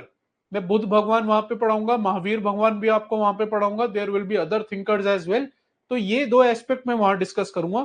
So the remaining aspects which I have not discuss till now and which I will not be discussing, वो ये है. तो man is not perfect by nature. अच्छा मुझे अभी बताओ, let us do this active recall. अभी मैंने just now I have taught you that man is born as with a good nature. मैंने किस थ्योरी में आपको अभी पढ़ाया है? In which theory just now in today's class have I taught you that man is born with a good nature?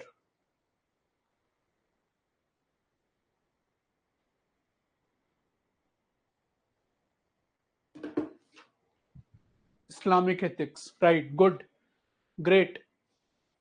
Happy that many are able to answer it. So it means that you are paying attention and you are able to understand it. तो ये linkages हैं जो मैं orientation में भी बोला था, कल भी बोला था, आज भी बोला था, that we'll try to interlink two और मोर कंसेप्ट्स. अब बुद्धिज्म इसके अपोजिट बोल रहा है. बुद्धिज्म ने क्या बोला है? Man is not perfect by nature. ठीक है, उन्होंने क्या बोला था इस्लाम में कि man is born with a good nature. ये बोल रहे हैं man is not perfect by nature and he has to train himself to be good. So ये कंफ्लिक्टिंग व्यूज हैं, दो डिफरेंट स्कूल ऑफ थॉट्स हैं.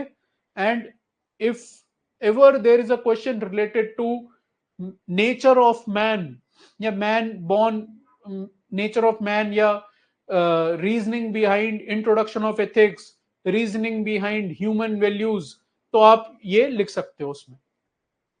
Second, Buddhist ethics is based on unchanging laws of nature rather than man-made laws. Before I say anything else, try to link it with some concept that I taught you in the previous class. Try to link it in with respect to the previous class.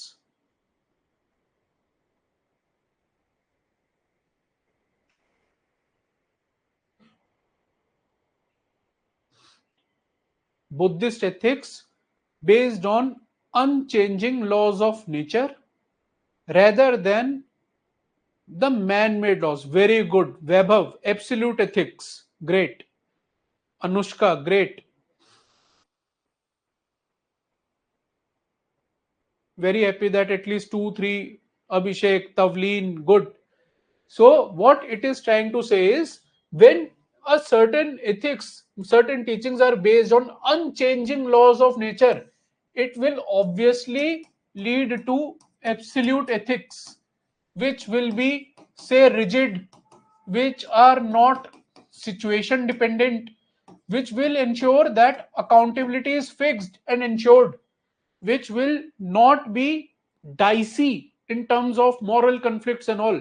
ये गलत है तो है, ये सही है तो है. ठीक है, तो ये अनचेंजिंग लॉज ऑफ नेचर है. मैनमेड लॉज क्या होंगे?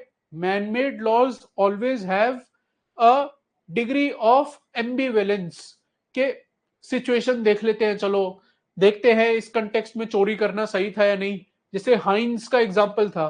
सो as per Buddhist ethics that action is always wrong because it is based on the unchanging laws of nature, the laws that are intuitively known, moral intuitionism, self-evident principle that I taught you in the first class. So you can now understand this in context of absolute ethics and relative ethics, and hence this can be used interchangeably. अगर कहीं absolute ethics लिखने का मौका मिल रहा है, you can always integrate Buddhism with that. और अगर डायरेक्ट क्वेश्चन आता है बुद्धिस्ट एथिक्स से related, I guess this question has been asked previously, Buddhist ethics se related, so you can mention that it is based on unchanging laws of nature rather than man-made laws. So now this brings me to the next concept, that is kamma, which I had taught you, which I told that I link with पाप and पुण्य. So पाप में मैंने आपको क्या बताया था, that पाप is a demeritorious action, a action that is a result that is because of vested interest, greed, etc. वही कंसेप्ट है अकुशल कम का.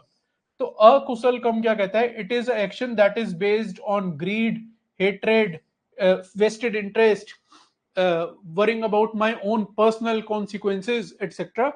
Hence this action is demeritorious. तो इसको लिंक करेंगे, हम इसको यूज करेंगे केस स्टडी में, जहां हमें ऑप्शंस के मेरिट डीमेरिट देने होते हैं. There are always these questions in case study, give options, give their merit and demerit. तो demerit में अकुशल कम यूज करेंगे, and its opposite is Kusal come, that is the action that is based on love, based in wisdom, wherein the action is altruistic. मैंने आज आपको पढ़ाया ethical altruism. So action is altruistic rather than worrying about my own personal vested interest. So these actions are meritorious, and hence these can be used in merit and demerit of case studies. ये मैं आपको बाद में पढ़ाऊंगा, मैंने बोल दिया है. Eightfold path and noble truths, right speech will be taught later. The two things that are left are mindfulness and peaceful conflict resolution. So mindfulness क्या बोलता है, that we should always stay in the present, we should be in the present, not in the past. जो हो गया वो हो गया, we should not worry about it. और जो अभी हुआ ही नहीं है, we should not worry about that as well. We should remain in the past and try to do our best today. This is very relevant for you guys who are in this exam cycle. Maybe there are someone who have already attempted one or two attempts and are not able to clear it. Then you are worried about the past.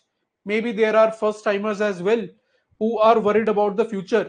I guess everybody is worried about the future. So the learning here is the learning here is that now that you are here, your mind should be fully in this class and you should be present here. So do not worry about the past, do not worry about the future. Focus on the process, focus on निष्काम कर्म. तो देखो अब mindfulness से कैसे हम बात करते करते जो एक और कंसेप्ट आज पढ़ा है हमने, निष्काम कर्म महाभारत, उस पे पहुंच गए. ठीक है, this is what is required in exam.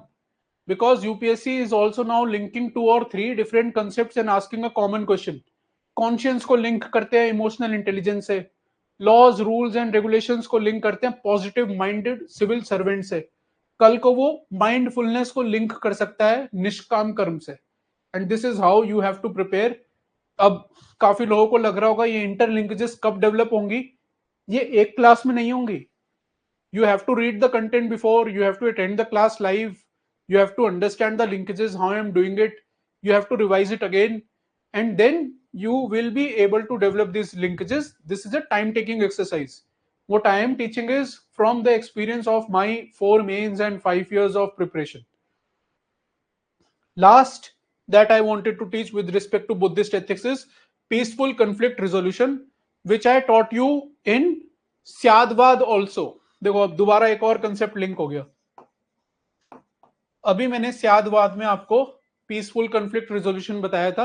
So Buddhist ethics is the teachings of Buddhist ethics are also known to be helpful in terms of conflict resolution, because it teaches adoption of non-violent and peaceful means.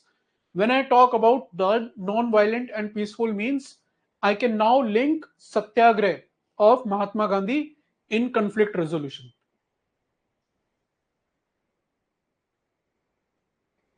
कोई doubts हैं तो पूछ सकते हो.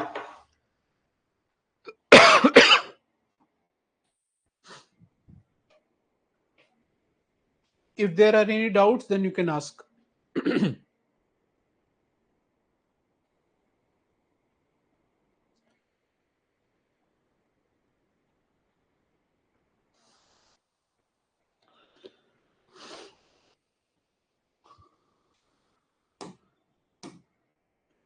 अब तक जो बताया है उसमें अगर कोई डाउट है तो पूछ सकते हो before I move on to some other important theories in brief. आज बस बेस सेट करेंगे इन थ्योरीज का. Aristotle and Plato we will discuss in detail when I teach you philosophers, Western philosophers. Kant also I'll teach you in detail when I teach Western philosophers. आज जो हम करेंगे that is setting of the base. Categorical imperative okay, I'll discuss in detail today. Consequentialism का just मैं intro दूंगा. ठीक है? So let us now discuss Aristotle and Plato. I had given a brief in first session as well. कि जब मैं आपको बता रहा था कि बाइबल, रोमन एथिक्स या फिर आई taught you about social ethics, justice, virtues. So I had mention कि कभी अगर कोई क्वेश्चन आता है एरिस्टोटल एंड प्लेटो पे, think on the lines of virtues, good of soul and happiness. तो यही कॉमन थीम्स है एरिस्टोटल एंड प्लेटो के. Aristotle basically talked about that good of human is only fulfilled in the community. एक क्वेश्चन हमने कल देखा था when I taught you social ethics, that good of individual lies in good of all. ये वही है. So if you knew this theory, this teaching of Aristotle, that good of human is only fulfilled in community, which was also part of Roman ethics, dignity of human is served in community. तो आप ये answer जो question था वो बहुत easily लिख सकते हो. सेकंड है that his work focuses on virtues, that is 4 virtues जो मैंने आपको बताया, temperance, justice, prudence and fortitude, which I will discuss in detail in coming sessions and not today. Third point, that is justice as per Aristotle is both procedural and substantive justice. Procedural justice क्या होता है? That I am following the due process established by the law and the procedures established by the law. तो मैं अगर कुछ काम कर रहा हूं, if I am a government servant, then I have to go by the established codified norms, rules and regulations. But I have to also ensure that there is proper distribution of goods. तो substantive या फिर distributive justice. तो जैसे वो destitute lady की case study I had discussed in the previous class, that the lady is proven to be destitute beyond reasonable doubt, but she does not have the valid documents as of now. So procedural justice क्या बोलेगा यहाँ पे कि it is concerned with fairness in decision making, I am following the procedures और not. So even if I am helping that particular lady, I have to ensure that I am following the due procedures. मैं out of the way जा रहा हूं, but procedure should not be violated. Documentation should be completed. तो procedures violate नहीं होने चाहिए. And then I should ensure that the rightful benefits are given to the concerned person. So this is procedural and substantive justice. Aristotle पे हम दोबारा बाद में आएंगे. Please do not worry about it. ये मत सोचना कि मैंने बस 3 लाइन में पूरा एरिस्टोटल पढ़ा दिया. नहीं, दोबारा बाद में डिस्कस होगा एरिस्टोटल. प्लेटो के लिए ये मैंने एक डायग्राम बनाया है. This is the second kind of diagram of our course, that is a chronological diagram. अब तक मैंने आपको एक डायग्राम बताया, hub and spoke. This is chronological. So chronological diagram क्या होता है? Wherein one event leads to the other event. So this diagram is also helpful in GS1 history world history के क्वेश्चंस या modern के question, पहले ये event हुआ फिर ये फिर ये, so you can draw that chronology with help of this basic diagram.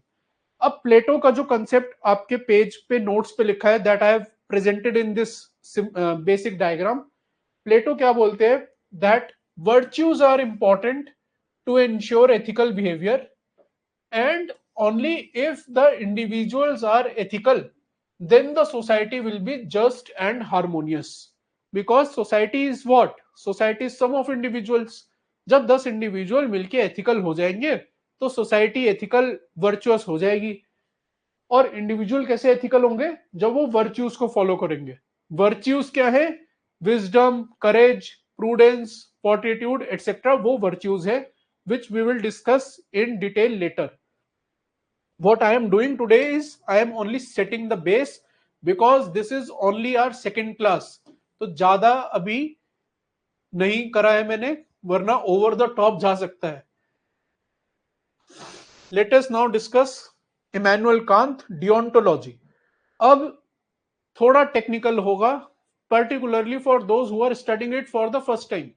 So there are two line of theories in ethics. One is deontology, second is consequentialism.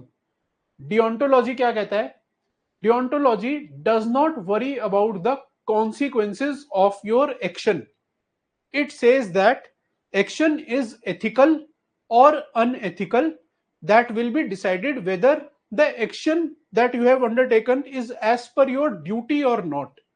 If you have followed your duty, then your action is ethical. The results do not matter. Consequences do not matter at all. Duty follow होनी चाहिए. So deontology क्या है? डियोंटोलॉजी के rules follow हुए हैं, duty follow हुई है. Now if I can link it with that destitute lady case study. So is it the duty of the officer to arrange documents for the lady?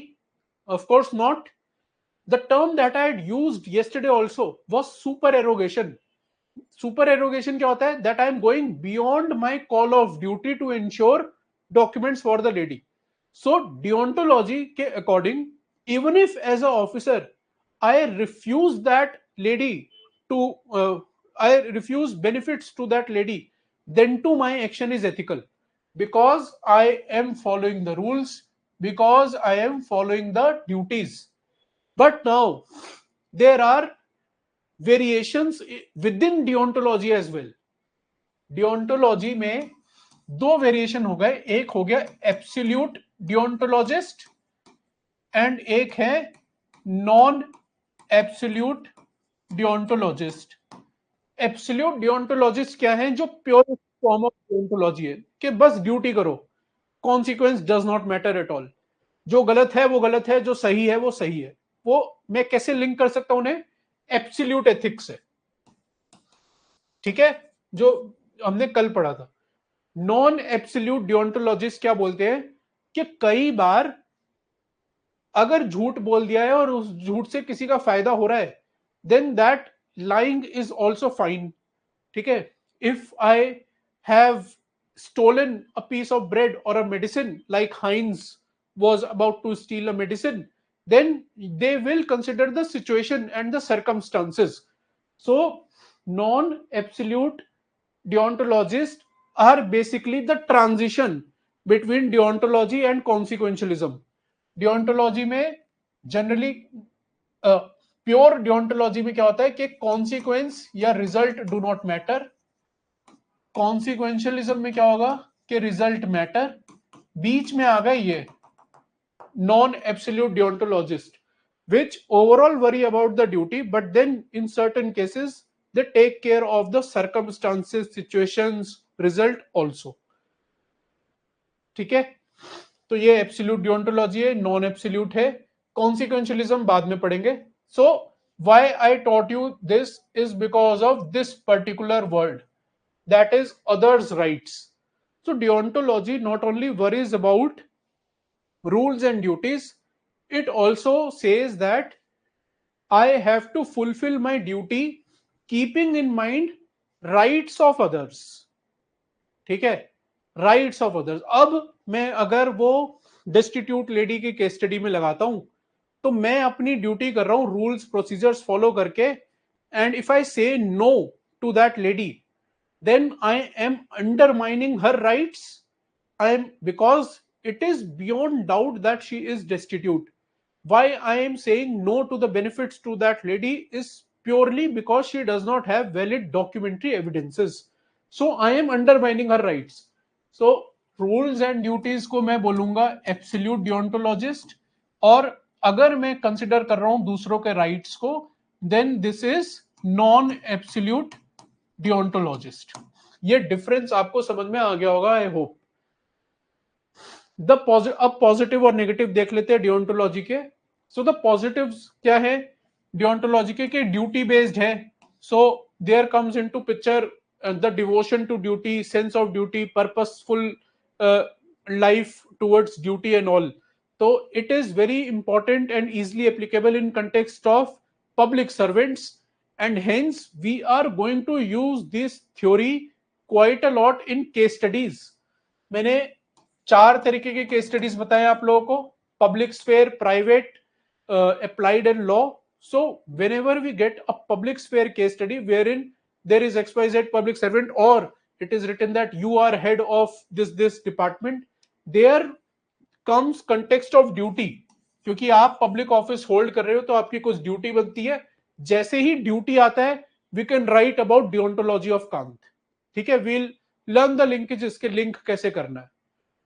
Then it is good to solve moral conflicts because it is absolute. गलत है तो है, सही है तो है. तो moral conflict में एम्बिवेलेंस नहीं होती है, इजिली सॉल्वेबल हो जाते हैं. नेगेटिव्स क्या है इसके? ऑफ कोर्स वही नेगेटिव है जो एब्सोल्यूट एथिक्स के नेगेटिव्स थे, कि रिजिड है, does not take situations under consideration, and here there is no emphasis on the result also. मैंने बस अपनी ड्यूटी कर ली, अपनी खाल बचा ली, मेरा काम हो गया. दूसरों पे रिजल्ट क्या हो रहा है उसका, that does not matter to deontologist, particularly to absolute deontologist. One example that will explain this to you is an engineer who comes to know that there is going to be a missile attack on a certain country. Somehow that engineer comes to know this. ठीक है, ये hypothetical example है. Now engineer की duty क्या कहती है, moral code of conduct उसका क्या कहता है, that he should not hack that particular software या मिसाइल. बट मॉरल ड्यूटी क्या बोलेगी, मॉरल एथिक्स क्या बोलेंगे, कि there will be loss of life and property, maybe the civilians are also killed, so that engineer should indulge in ethical hacking and should prevent that attack.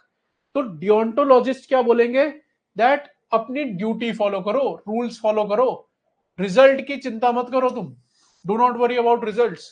So that engineer, if he goes strictly by deontology, he'll not hack the missile.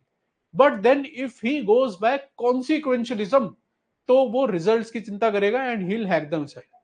ठीक है, तो इस एक example से, basic example से difference clear हो गया होगा डियोंटोलॉजी और कॉन्सिक्वेंशियलिज्म में.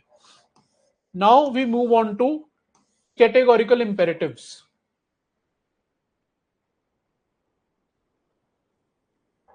थ्री कैटेगोरिकल इंपेरेटिव्स जो कांत ने दिए थे. कैटेगोरिकल इंपेरेटिव क्या होता है? कैटेगोरिकल इंपेरेटिव होता है यूनिवर्सल स्टेटमेंट्स या laws, moral statements which are universally true. Statements as per Kant which are universally applicable across societies, across nations are categorical imperatives. Across context ये apply हो जाएंगे. तो पहला लॉ क्या है? ये पहला है, ये दूसरा, and this is the third. So there are three categorical imperatives. The first categorical imperative talks about universal law and it states that जो भी action is any action that can be universally accepted is ethical. Okay, love is universally accepted. It is universally accepted that lying to others is wrong. It is accepted that stealing is wrong. So these become your universal laws. Again, you can link it with moral intuitionism. Morals that are intuitively known to everyone. Self evident principle taught in the first class. तो ये easy है समझना कि universal law क्या होता है जो कि यूनिवर्सली एप्लीकेबल हो सके. Second, categorical imperative is very very very important. It can be used in case study, it can be used in section A. It has been asked as a direct question in the past. In one of the years it has been asked as direct question. It is mentioned in the notes as well. In 2014 it was asked as a direct question. What it says is that we should treat human as end in itself and not as means. I had taught you means versus ends yesterday. Simple भाषा में बोलूं तो you cannot use anyone. अपने purpose के लिए किसी और का इस्तेमाल नहीं करना है, यूज नहीं करना है. Treat human as an end rather than as a means. मैं एक एग्जांपल से एक्सप्लेन करता हूं. Very good example. In the recently concluded IPL, Rohit Sharma was talking to one of the ex-cricketer, and that conversation, private conversation of Rohit Sharma, was leaked by the broadcaster, that is the Star Sports. ठीक है. And that conversation was with Abhishek Nair, who is now associated with Team India as well. And that conversation went viral on the social media. And Rohit Sharma was talking about Mumbai Indians, the franchise, and that conversation went viral.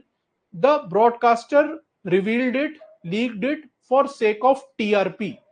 TRP से उसको फायदा होगा.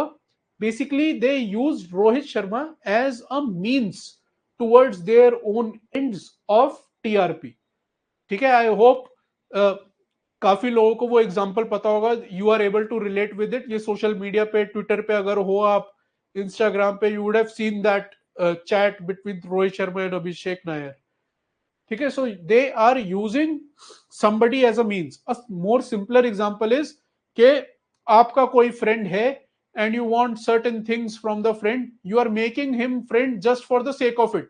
कि मैं इसका भी इस्तेमाल कर लेता हूँ, and when your purpose is sorted, you are done with the friendship. So you should not treat human as a means but as an end in himself.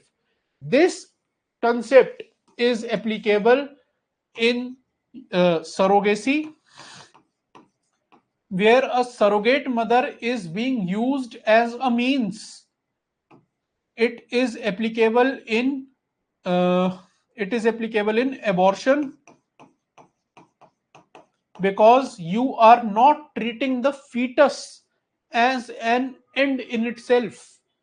It is applicable in euthanasia, because you are not treating the terminally ill patient as an human or end in itself. So, Kant's categorical imperative 2 can be used to write against surrogacy, against abortion, and against euthanasia. That is why this categorical imperative is very important. Third and the last categorical imperative is autonomy and kingdom of ends. Now, firstly, see this diagram, and then you will be able to understand it easily.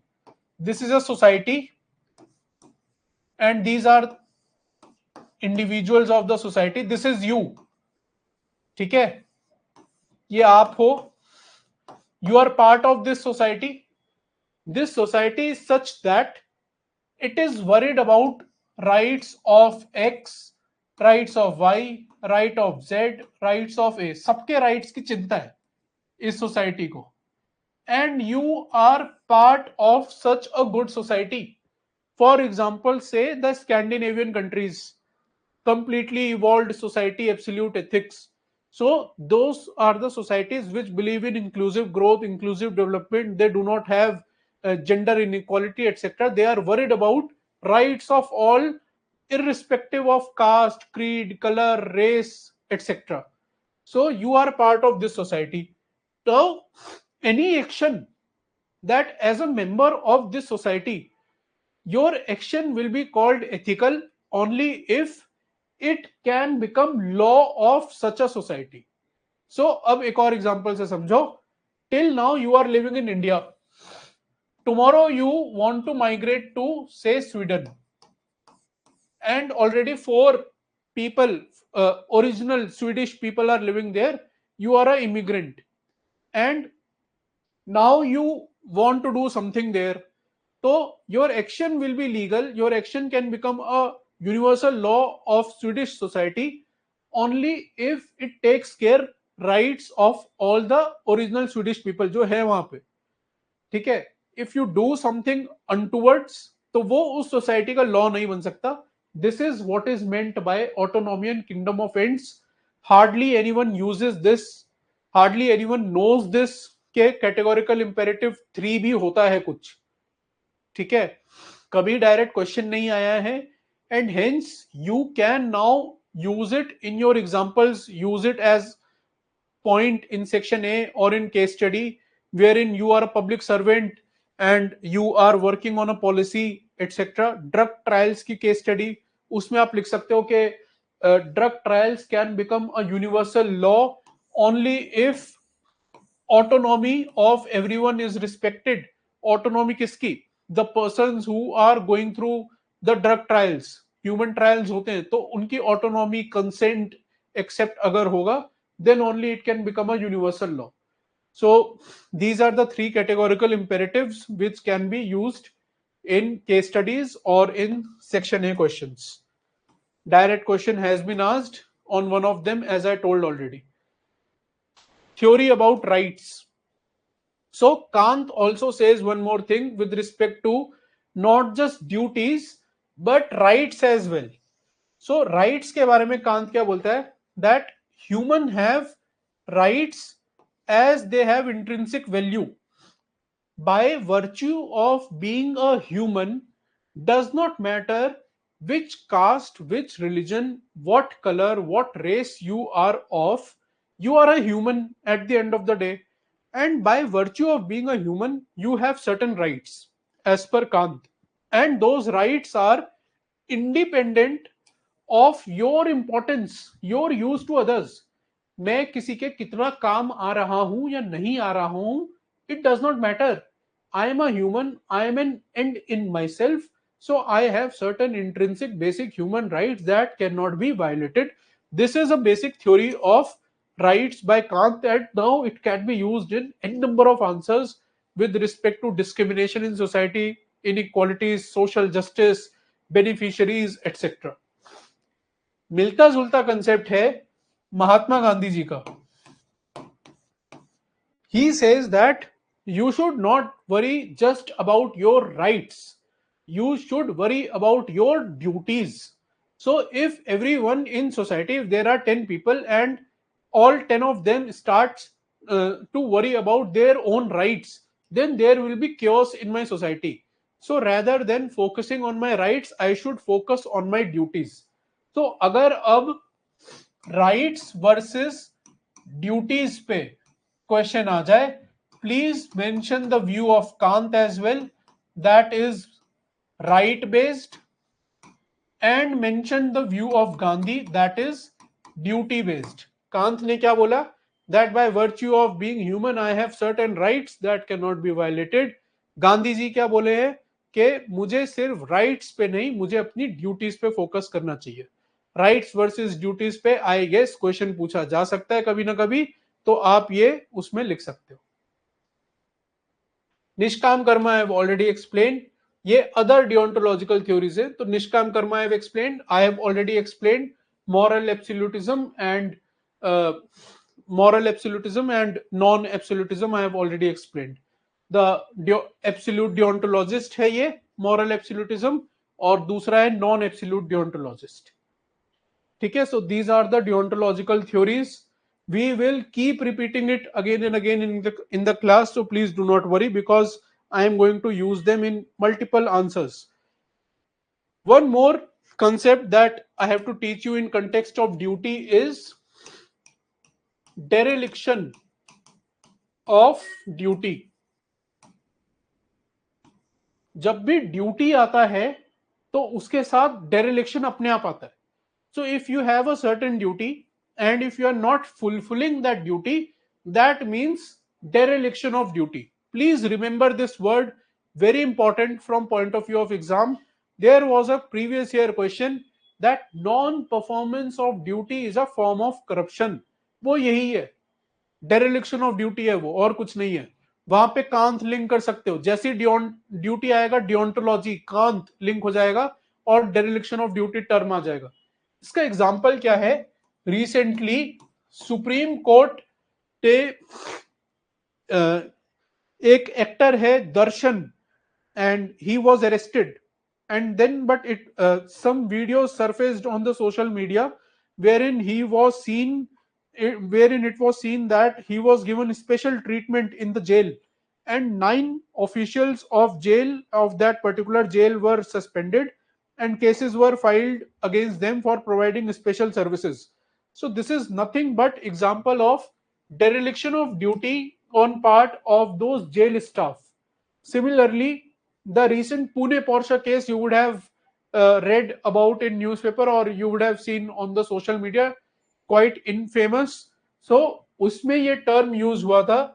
The police commissioner, Pune police commissioner, used this term dereliction of duty for his own two policemen who were present on the spot, and this term was used in context of them because they had delayed the breath test of the accused, and they had indulged in wrongful practices with respect to collection of the blood samples and all. So dereliction of duty was used in context of those two policemen and they were suspended from service. So these two examples, अगर duty का question आता है, dereliction of duty, I am teaching you because we will use this in case study quite a lot. मैंने already बता दिया डियोंटोलॉजी use करेंगे, हम duty को यूज करेंगे. तो जहां ड्यूटी मैंने मेरिट में लिखा है, डेरिलिक्शन ऑफ ड्यूटी को मैं डीमेरिट में लिखूंगा. ठीक है,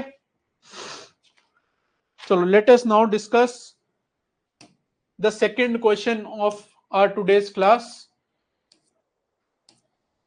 that is from the means versus ends. Direct question आया था मीन्स वर्सेस एंड्स से, कैटेगोरिकल इंपेरेटिव 2 जो मैंने आपको अभी पढ़ाया है.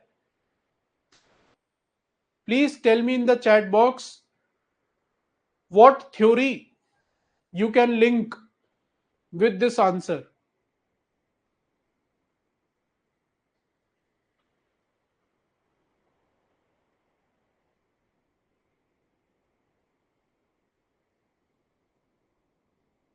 Good, Kapil. Gig workers can be written in this question. Good.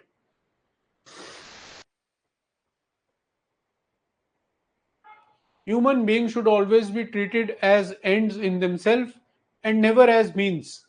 तो इस आंसर के शुरू में ही आप बताओगे कि this is second categorical imperative as I have done here. This is categorical imperative 2. शुरू में ही बता दोगे. ये लिखने से क्या होगा? Now you have told the examiner that you are aware of the theory related to the question that has been asked here. I am not saying that this will happen for certain, but it can happen that ये लिखने के बाद examiner मेरा answer भी ना पढ़े, क्योंकि उसको समझ में आ जाएगा कि मुझे पता है ये क्वेश्चन क्या पूछना चाह रहा है. I repeat, it may or may not happen that examiner may or may not even read my entire answer now, क्योंकि यहां पढ़ते ही उसे समझ में आ गया that I know categorical imperative, तो मैं जो भी लिखने वाला हूं मैं ढंग का ही लिखूंगा, मैं कुछ बकवास नहीं करने वाला आंसर में. सो कैटेगोरिकल इंपेरेटिव के मैंने आपको अभी कीवर्ड्स बताए थे. इनहेरेंट वैल्यू है, इनहेरेंट डिग्निटी वर्थ है by virtue of being human, and hence the human should be treated as an end in himself and not as a means. इसमें क्वेश्चन में आगे क्या लिखा है? Explain the meaning. मीनिंग तो आपने बता दिया. Significance of this statement giving its implications in the modern techno economic society. Techno economic society क्या है? मैंने अभी यूज ऑफ टेक्नोलॉजी का एग्जांपल बताया आपको कि रोहित शर्मा की कन्वर्सेशन जो है वो रिकॉर्ड होके लीक हो गई थी, तो ये टेक्नो इकोनॉमिक सोसाइटी है. दूसरा सरोगेसी आ जाएगा, that is nothing but commercialisation of pregnancy. ठीक है, of course there are rightful and ethical uses as well because of couples who are not able to couples who do not have children, but then it has misuses as well, as was observed in India's case as well. तो surrogacy लिख सकते हो इसमें, conversations के बारे में लिख सकते हो.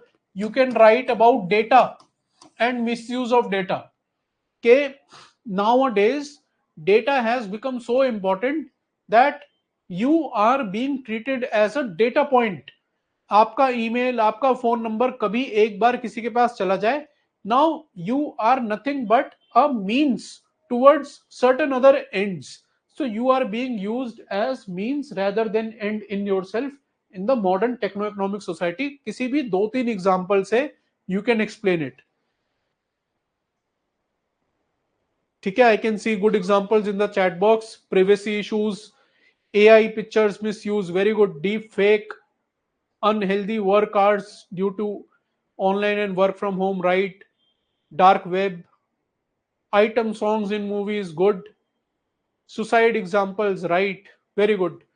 Digital arrest, correct. So all these examples can be written in this answer. Now let us see the structure that I have followed. पहले एक दो क्लासेस में हम सिर्फ स्ट्रक्चर पे ही फोकस करेंगे, ज्यादा पॉइंट्स में नहीं. मैंने पॉइंट्स, थ्योरीज, एग्जांपल्स बता दिए आप लोगों को, बट स्ट्रक्चर पे ज्यादा फोकस करेंगे. तो शुरू में I have linked it with the theory, then I have made a separate heading meaning, I have written the points in numbers. I have made separate heading, that is significance. I have again written points in numbers.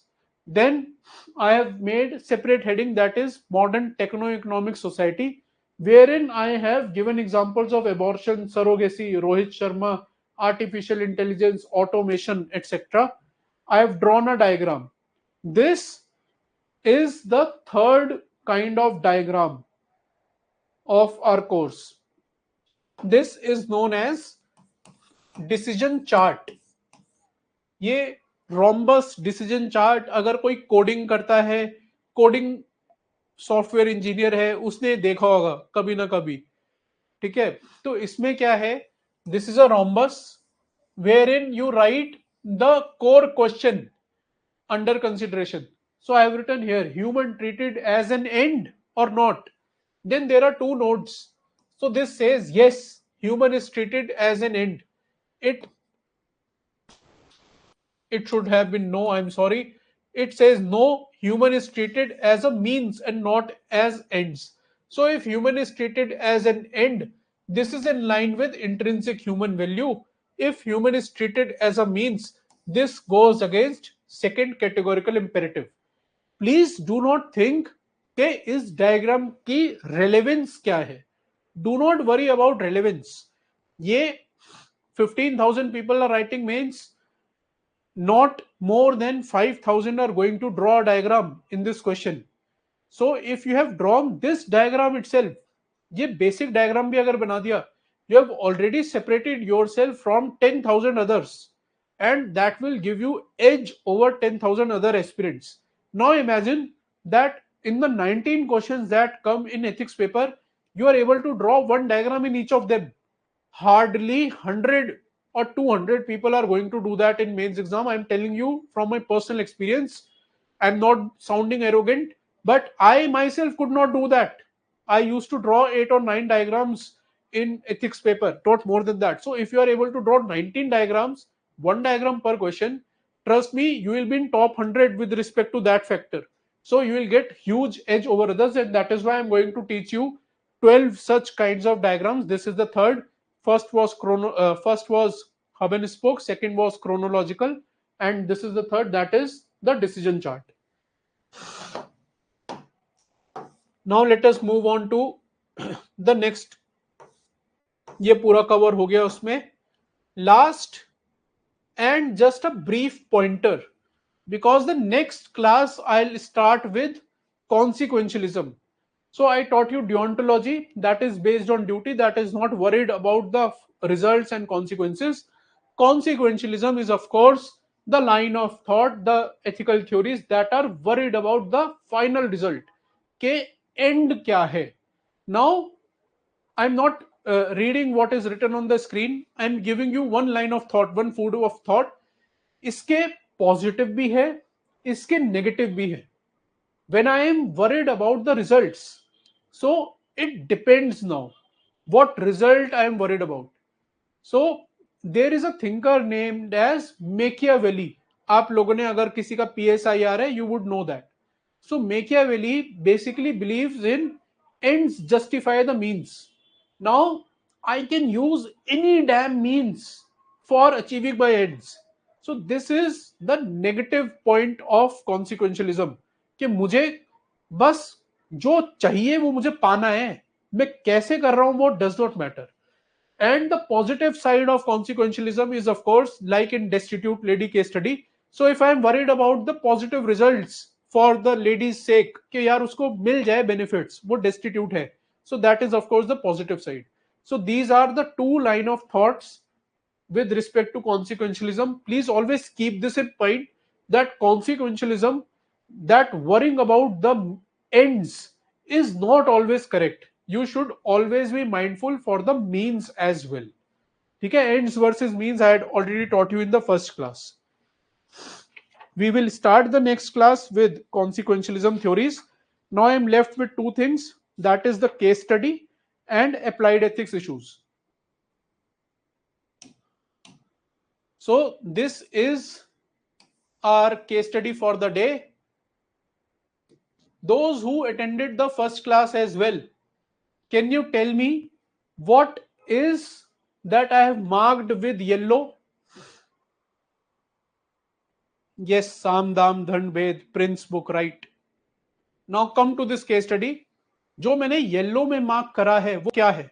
Stake holders, right? Anushka, Giri, Anshul, Mayank, Vidushi, right? Correct, Nikita. So those aspects that I have marked in yellow are the stakeholders. जो मैंने red में mark करा है, now can anybody tell me what is it that I have marked in red font?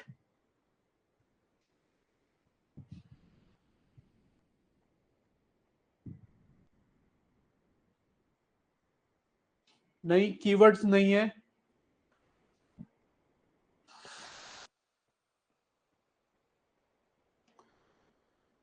Issues, और क्या है ये?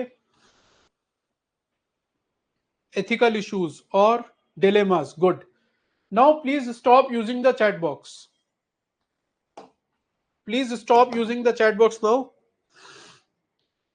I have to tell you a very important thing with respect to case studies, because we are going to use this time and again. So please be attentive. दो different चीजें होती हैं. एक तो होता है एथिकल इश्यूज, एक होता है dilemma. Dilemma is between one or more conflicting values, like ends versus means, like should I uphold organizational interest or should I be worried about my personal value. मान लो कोई ऑर्गेनाइजेशन है जिसमें मुझे पता चल गया कि वो डिस्चार्ज कर रही है इंडस्ट्रियल वेस्ट का. I, being man of values, I uphold the principle of environmental ethics, yes, stewardship, trusteeship, that I briefly told you in the first session. So in that situation, should I uphold my own values or should I be worried about the interest of my organization? So ये होते हैं dilemma, जहां पे दो values पे conflict हो. लेकिन corruption, sexual harassment at workplace, nepotism, favoritism, etc., etc., these are not dilemmas. These are well proven issues beyond doubt. इसमें कोई डाउट तो है नहीं ना. करप्शन रॉन्ग है तो है, मर्डर रॉन्ग है तो है, कन्फ्लिक्ट्स रॉन्ग है तो है. तो ये एथिकल इश्यूज होते हैं, ये डिलेमास होते हैं. नाउ वेरी इंपॉर्टेंट थिंग, किसी क्वेश्चन में UPSC, in certain question UPSC asks you to provide what are the ethical issues involved. In certain questions they will ask what are the dilemmas involved. What I am going to tell is from the practical purpose. A 10 marker question has to be written in 7 minutes. There are 13 10 markers, so 7 into 13 is 91 minutes. But with my own experience, I am certain that you will take at least 96 minutes to write to complete section A paper. So you will have max 84 minutes for 6 case studies, that is 14 minutes per case study. And despite best of your efforts, and with also the examples of this year mains, wherein my students texted me back after the ethics paper that sir, the very same thing happened that you told us in the class, that for the last case study you will not have more than 6 to 7 minutes. This is going to happen in the exam hall. Okay, and we will counter that as well. I'll prepare you to answer entire 4 pages of case study in 6 minutes.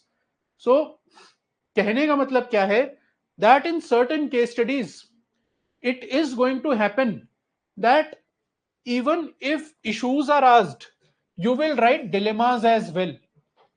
Even if dilemmas are asked, you can write issues as well. Issue पूछे तो dilemma भी लिख सकते हो, dilemma पूछा तो issue भी लिख सकते हो. There is no need to segregate them. Why so? Because I have to be mindful of the time as well. I have to be mindful of the quantity of points. ये बहुत important है. There are 4 pages that you have to fill. अगर मैं हर case study में सोचने लग गया कि यार इशू पूछे हैं, मुझे तो बस 3 इशू मिल रहे हैं, सिर्फ 3 लिख देता हूं, बात नहीं बनेगी. You have to write at least 6 to 7 points for issues, or even if they have asked dilemmas. So certain points will take care of quality aspect कि मैंने dilemmas पूछे तो मैंने dilemma लिख दिए 3.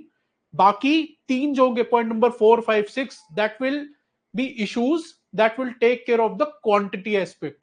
So henceforth, please keep this in mind that we are going to play on 2 fronts, quantity and quality, and this is relevant for all GS papers. मैं 15 marker में 15 points लिखता हूं GS 1, 2 और 3 में. अगर आपने जितनी भी बढ़िया रिवीजन करी हो, 10 points at max will be on your fingertips. What about the rest of the 5 points? So those 5 points always I put them in quantity category. 10 quality points लिख दो, 5 इधर उधर से बना के पॉइंट लिख दो, क्योंकि पेजेस भी भरने हैं. ये बोर्ड एग्जाम जैसा ही एग्जाम है मेंस. पेजेस भरो, मार्क्स आएंगे. Trust me, I have done that for 4 years. I have scored heavily in mains. So you can blindly follow this advice of mine. Now coming back to the case study, you will understand why I told you this thing. पूछा क्या है यहाँ पे? Identify the ethical issues. Identify the ethical issues. They have not asked dilemma, but then in the answer you will see that I have discussed both issues and dilemmas. ये तो मेरे stake holder हो गए. These are the issues, and I have mentioned dilemma as well, short term goal versus long term goal and so on. तो कुछ points मेरे quality के लिए होंगे, कुछ पॉइंट्स मेरे क्वांटिटी के लिए होंगे. प्लीज चैट बॉक्स में बताओ ये समझ में आया या नहीं. This is very important. We will not be fussy about quality. Single line में इसका सार ये है that you are not going to be fussy about quality. कि नहीं बस इशू पूछे हैं, इशू ही लिखूंगा, डिलेमा नहीं लिखूंगा. नहीं, डिलेमा पूछे हैं सर ने, इशू क्यों बता दिए. ये मेरी अप्रोच है, मैंने चारों मेंस में फॉलो करा है, बहुत मार्क्स आए हैं हर बार. ब्लाइंडली आपको यही फॉलो करना है, वरना मेंस में वहां पे सोचते रह जाओगे और वो 5 मिनट खत्म हो जाएंगे सोचने में, फिर पेपर नहीं होगा कंप्लीट. ठीक है, अब इस केस स्टडी को थोड़ा सा ब्रीफ में डिस्कस करते हैं, क्योंकि आज ये सेकंड क्लास है. अब धीरे धीरे केस स्टडी डिस्कस करना शुरू करते हैं. ठीक है, अब थोड़ा डर निकल गया होगा एथिक्स को लेके. तो लिखा क्या है, an apparel manufacturing company having a large number of employee, women employee was losing sales due to various factors. The company hired a reputed marketing executive who increased the volumes of sale within a short span of time. However, some unconfirmed reports came up regarding his indulgence in sexual harassment at workplace. After some time, a women employee launched a formal complaint to management against the marketing executive about sexually harassing her. Faced with the company's indifference in not taking cognizance of her grievances, she lodged an FIR with the police. Realizing the sensitivity and gravity of the situation, the company called the women employee to negotiate. In that, she was offered a hefty sum of money to withdraw the complaint and the FIR, and also give in writing that the marketing executive is not involved in the case. Identify the ethical issues involved in this case. What options are available to the women employee? मैंने जितनी जल्दी case study पढ़ी है, you have to read entire case in this manner only. You will not have more than 2 minutes to read a case study in exam hall. However lengthy be the case, I repeat, you will not have more than 2 minutes to read the case study. Case study has to be read only once, because you do not have time to come back and read it again and again. So read it quickly with focus, and while reading, you have to identify the stakeholders. So in the question paper that you can carry back home, not in the answer sheet, in the question paper that you can carry back home, you will always draw a box for the stakeholders. यहाँ तो colors हैं मेरे पास, so I have used colors.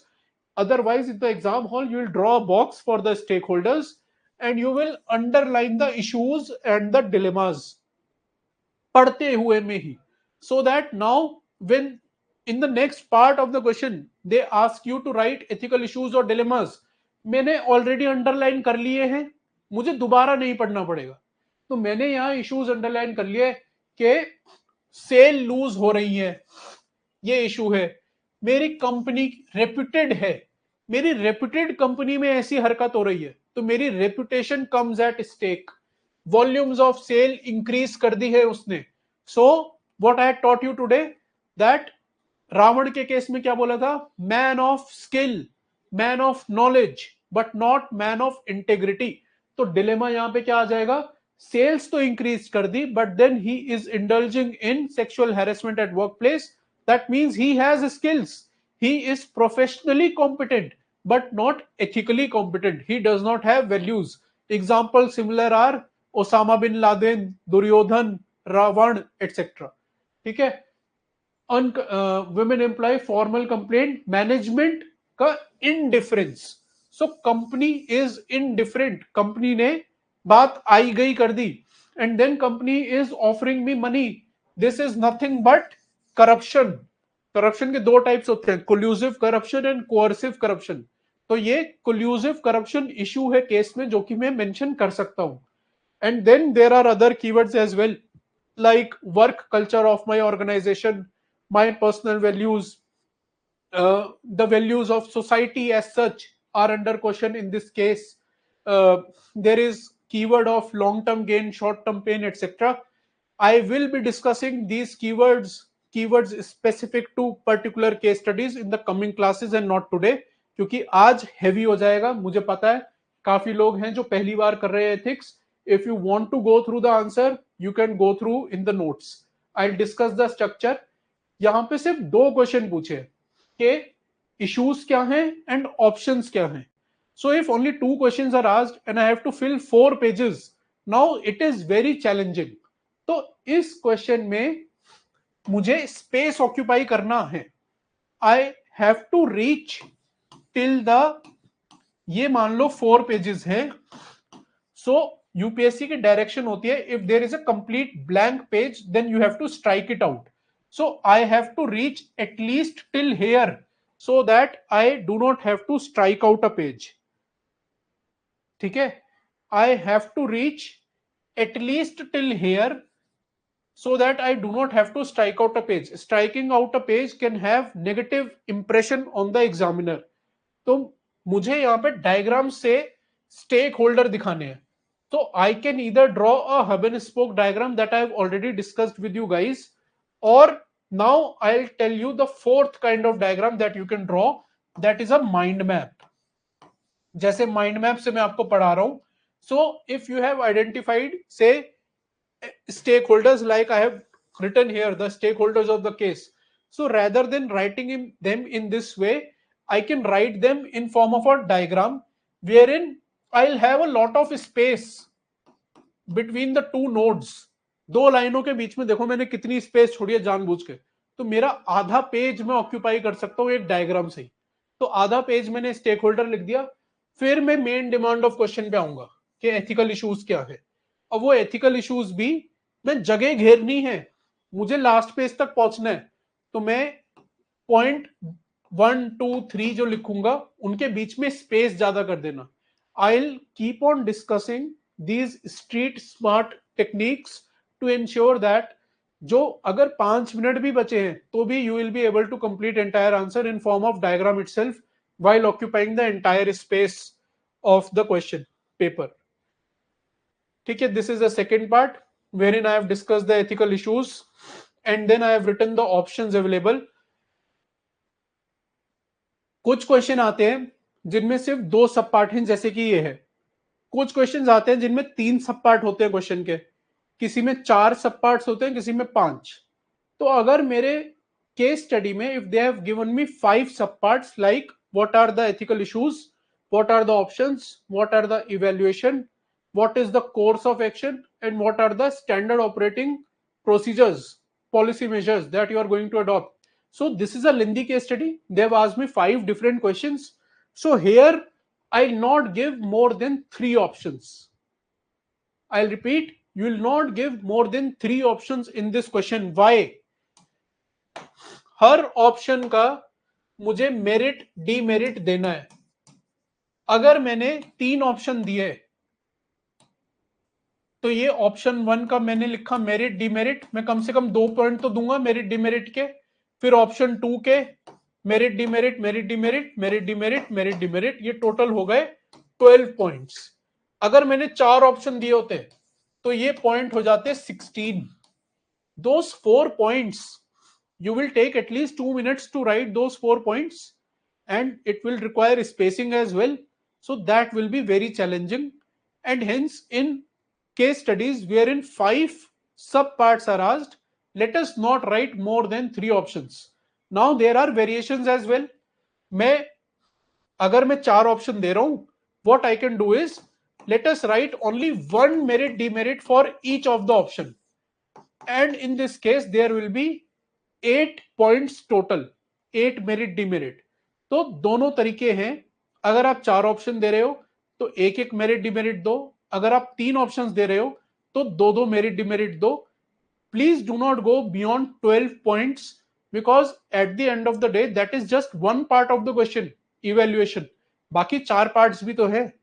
Now come to a scenario wherein only 2 questions are asked, जैसा ये question है कि dilemma क्या है, ऑप्शंस क्या है।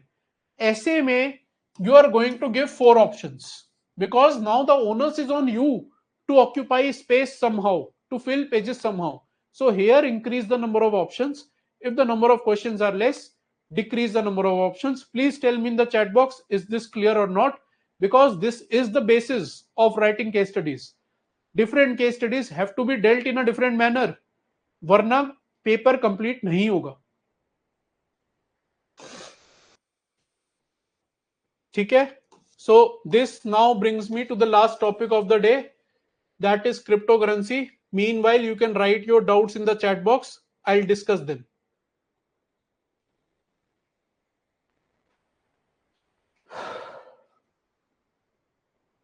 Okay, everybody is clear with it, so let us move to cryptocurrency. I am sure you all are aware of cryptocurrency, bitcoins, dogecoin, etc. Can, before I tell you the ethical issues involved in cryptocurrency, can you tell me certain issues, ethical issues involved in cryptocurrency?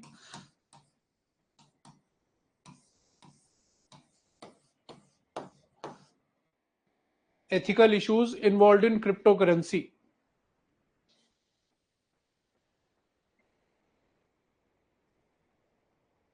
Terror financing, good. Lack of responsibility, greed. Non-accountability, transparency. Ethics versus law, great. Anonymity, greed. So I'll write greed, ethics versus law, accountability, transparency, or terror financing, money laundering, non-regulation. Terror money laundering,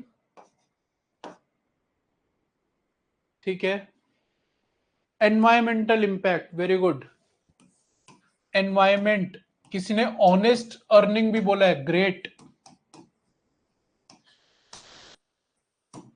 The point that I want to make is very important.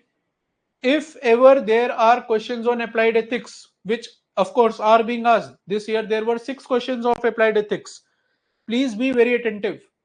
If you are writing 5 points, at least 3 of them have to be from ethics and 2 can be generic. जैसे कि आप लोगों ने यहां points बताए, terror financing, money laundering, this is not ethics. मैं ये नहीं कह रहा ये अनएथिकल है, टेरर अनएथिकल है, मनी लॉन्ड्रिंग अनएथिकल है, but then I want you to write points such as these, that this is driven by greed to earn cheap money, quick money. This brings into dilemma of ethics versus law, because it is not completely illegal as of now. It has not been declared illegal. Rather, the government of India has sort of brought it under legal metrics by imposing capital gain tax on cryptocurrency. तो अगर उस पर tax लग रहा है तो मतलब वो लीगल मनी है, इलीगल मनी पे थोड़ी टैक्स लगेगा, तो ये टैक्स लग रहा है तो लीगल मनी हो गई, but still it is not ethical, it is not completely ethical. Why?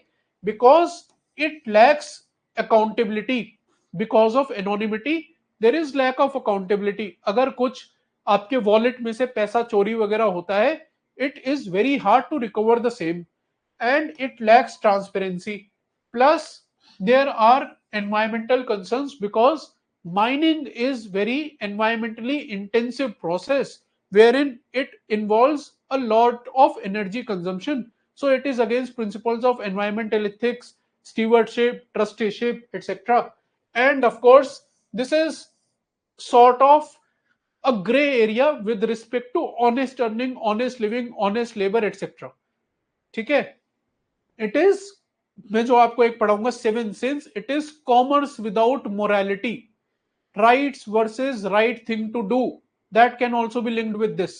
So if you are writing 5 points, at least 3 of the points should be from these aspects: greed, ethics versus law, environmental ethics, honest earning, etc.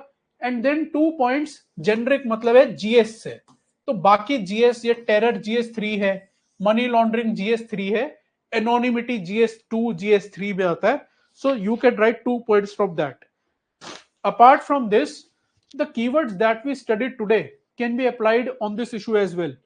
That is, as a civil servant, if I am a law enforcement agent, a law enforcement officer अगर मैं हूं, so now it is my duty to ensure that I am able to counter the negative issues of cryptocurrency. तो duty का angle आ गया। Grid आपने already लिखा है। Non possession मैंने पढ़ाया था आपको जेनिज्म से रिलेटेड, तो जहां ग्रीड आया है वहां you can link non possession, non attachment as well. Materialism पढ़ा था हमने आज, so this is nothing but materialism. So materialistic scepticism को लिंक कर सकते हो आप क्रिप्टोकरेंसी से। Law versus ethics you have already explained. I will teach you social influence and persuasion. So social influence क्या होता है? That people who have certain degree of influence, like politicians or famous actors or cricketers, they try to influence your behavior. तो इसको बोलते हैं simple भाषा में social influence. Now if you are aware of the journey of cryptocurrency, you would know that during COVID times, Elon Musk was quite bullish about crypto currency, और उनसे influence होके many Indians invested in Doge coins back in 2001 and 22, and they lost a huge amount of money in same. So this again brings one more ethical principle, that is social influence, that we will study in attitude chapter. So social influence का misuse है ये, ठीक है? So this is a misuse of social influence that can be written here as well. Accountability, transparency we have already discussed. This is misuse of science in a sense. So when I teach you 7 sins of Mahatma Gandhi ji, prescribed by Mahatma Gandhi ji, so commerce without morality, and science without humanity can be linked with this particular concept. One more concept that basically अब तक जो मैंने बताया वो negative है, एक positive concept जो इससे लिंक कर सकते हैं, लास्ट है आज का, फिर I am done with my session, वो है डॉक्ट्राइन ऑफ डबल इफेक्ट. मैं ये आपको बाद में पढ़ाऊंगा. I am just telling you this today. अगर किसी को पता है already, try to link it with cryptocurrency in positive sense. Otherwise, when I'll teach you DDE, I'll teach you the positive of cryptocurrency as well. ठीक है? I am not discussing this concept today. मैंने बस एक ये food for thought जैसा आपको दे दिया है. अगर किसी को पता है तो सोच सकते हो, वरना there is no issue. When I discuss DDE, I'll teach you then. So I am done with my class for today. I have overshooted by 8 minutes. But I have covered the entire theory. I have covered the assignment part. I have taught you the case study. We have discussed two answers.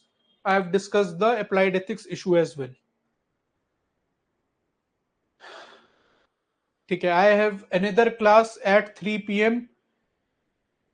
If there are any doubts, for the next 5 more minutes I am available. After that, I would want to rest for 10 minutes because I have another class at 3 p.m. If there are any doubts, mind maps are already part of Note Shruti. I am not providing them separately for ethics course. Already they are part of your notes. Refer from there.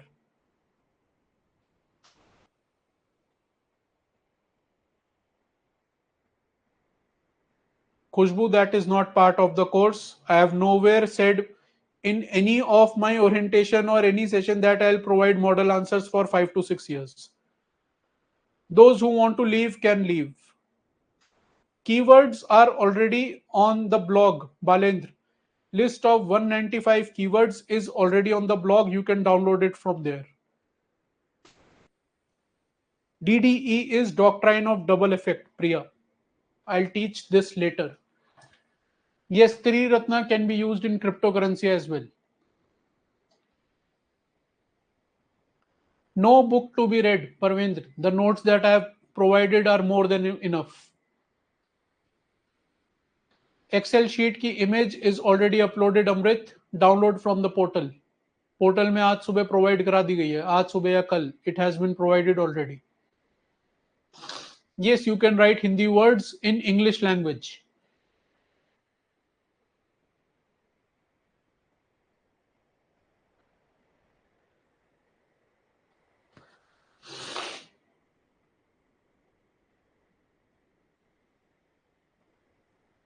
Yes, alternate dispute redressal mechanism like lok adalat etc. can be called as example of syadvad.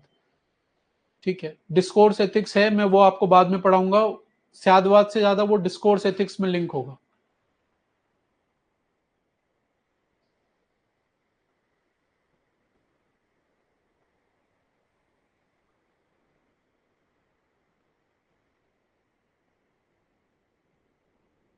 There is no way of getting the answer checked in this module, Khushbu. No way. I'll not check even a single answer. I have never committed it and I'll stand by it. I'll not check even a single answer.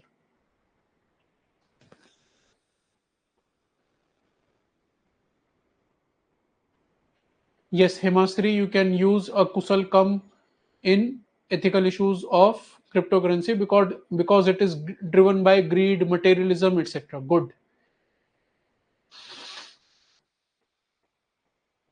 Yes, Neha, you can use positive sense as well. When ethical considerations are asked, generally you have to write more points from ethical point of view. और वो cryptocurrency में ज़्यादा negative ही आएंगे.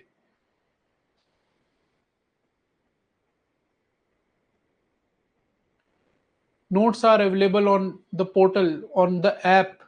You have to log in and you can download the notes Sayali. If you are facing any issues, you can always ping to the team. Message at help desk, call at help desk, they'll help you in downloading the notes.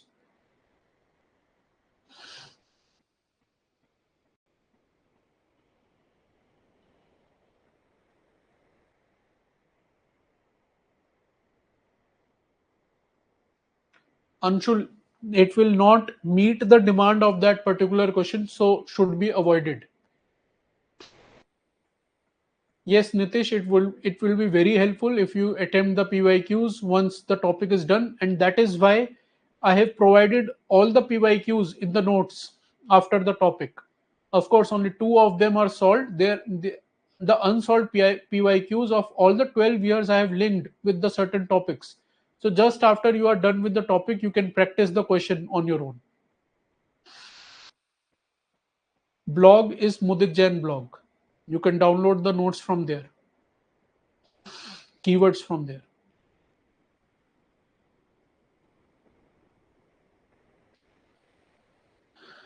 ठीक है? So I'm done for the day. I've taken some doubts as well. I'll see you in the next class. I have provided you the micro planner image of that Excel. I have provided you. Go through that, and the assignment question number is mentioned in that. Do write that answer. I'll discuss the model answer in the next class. Thank you. Take care.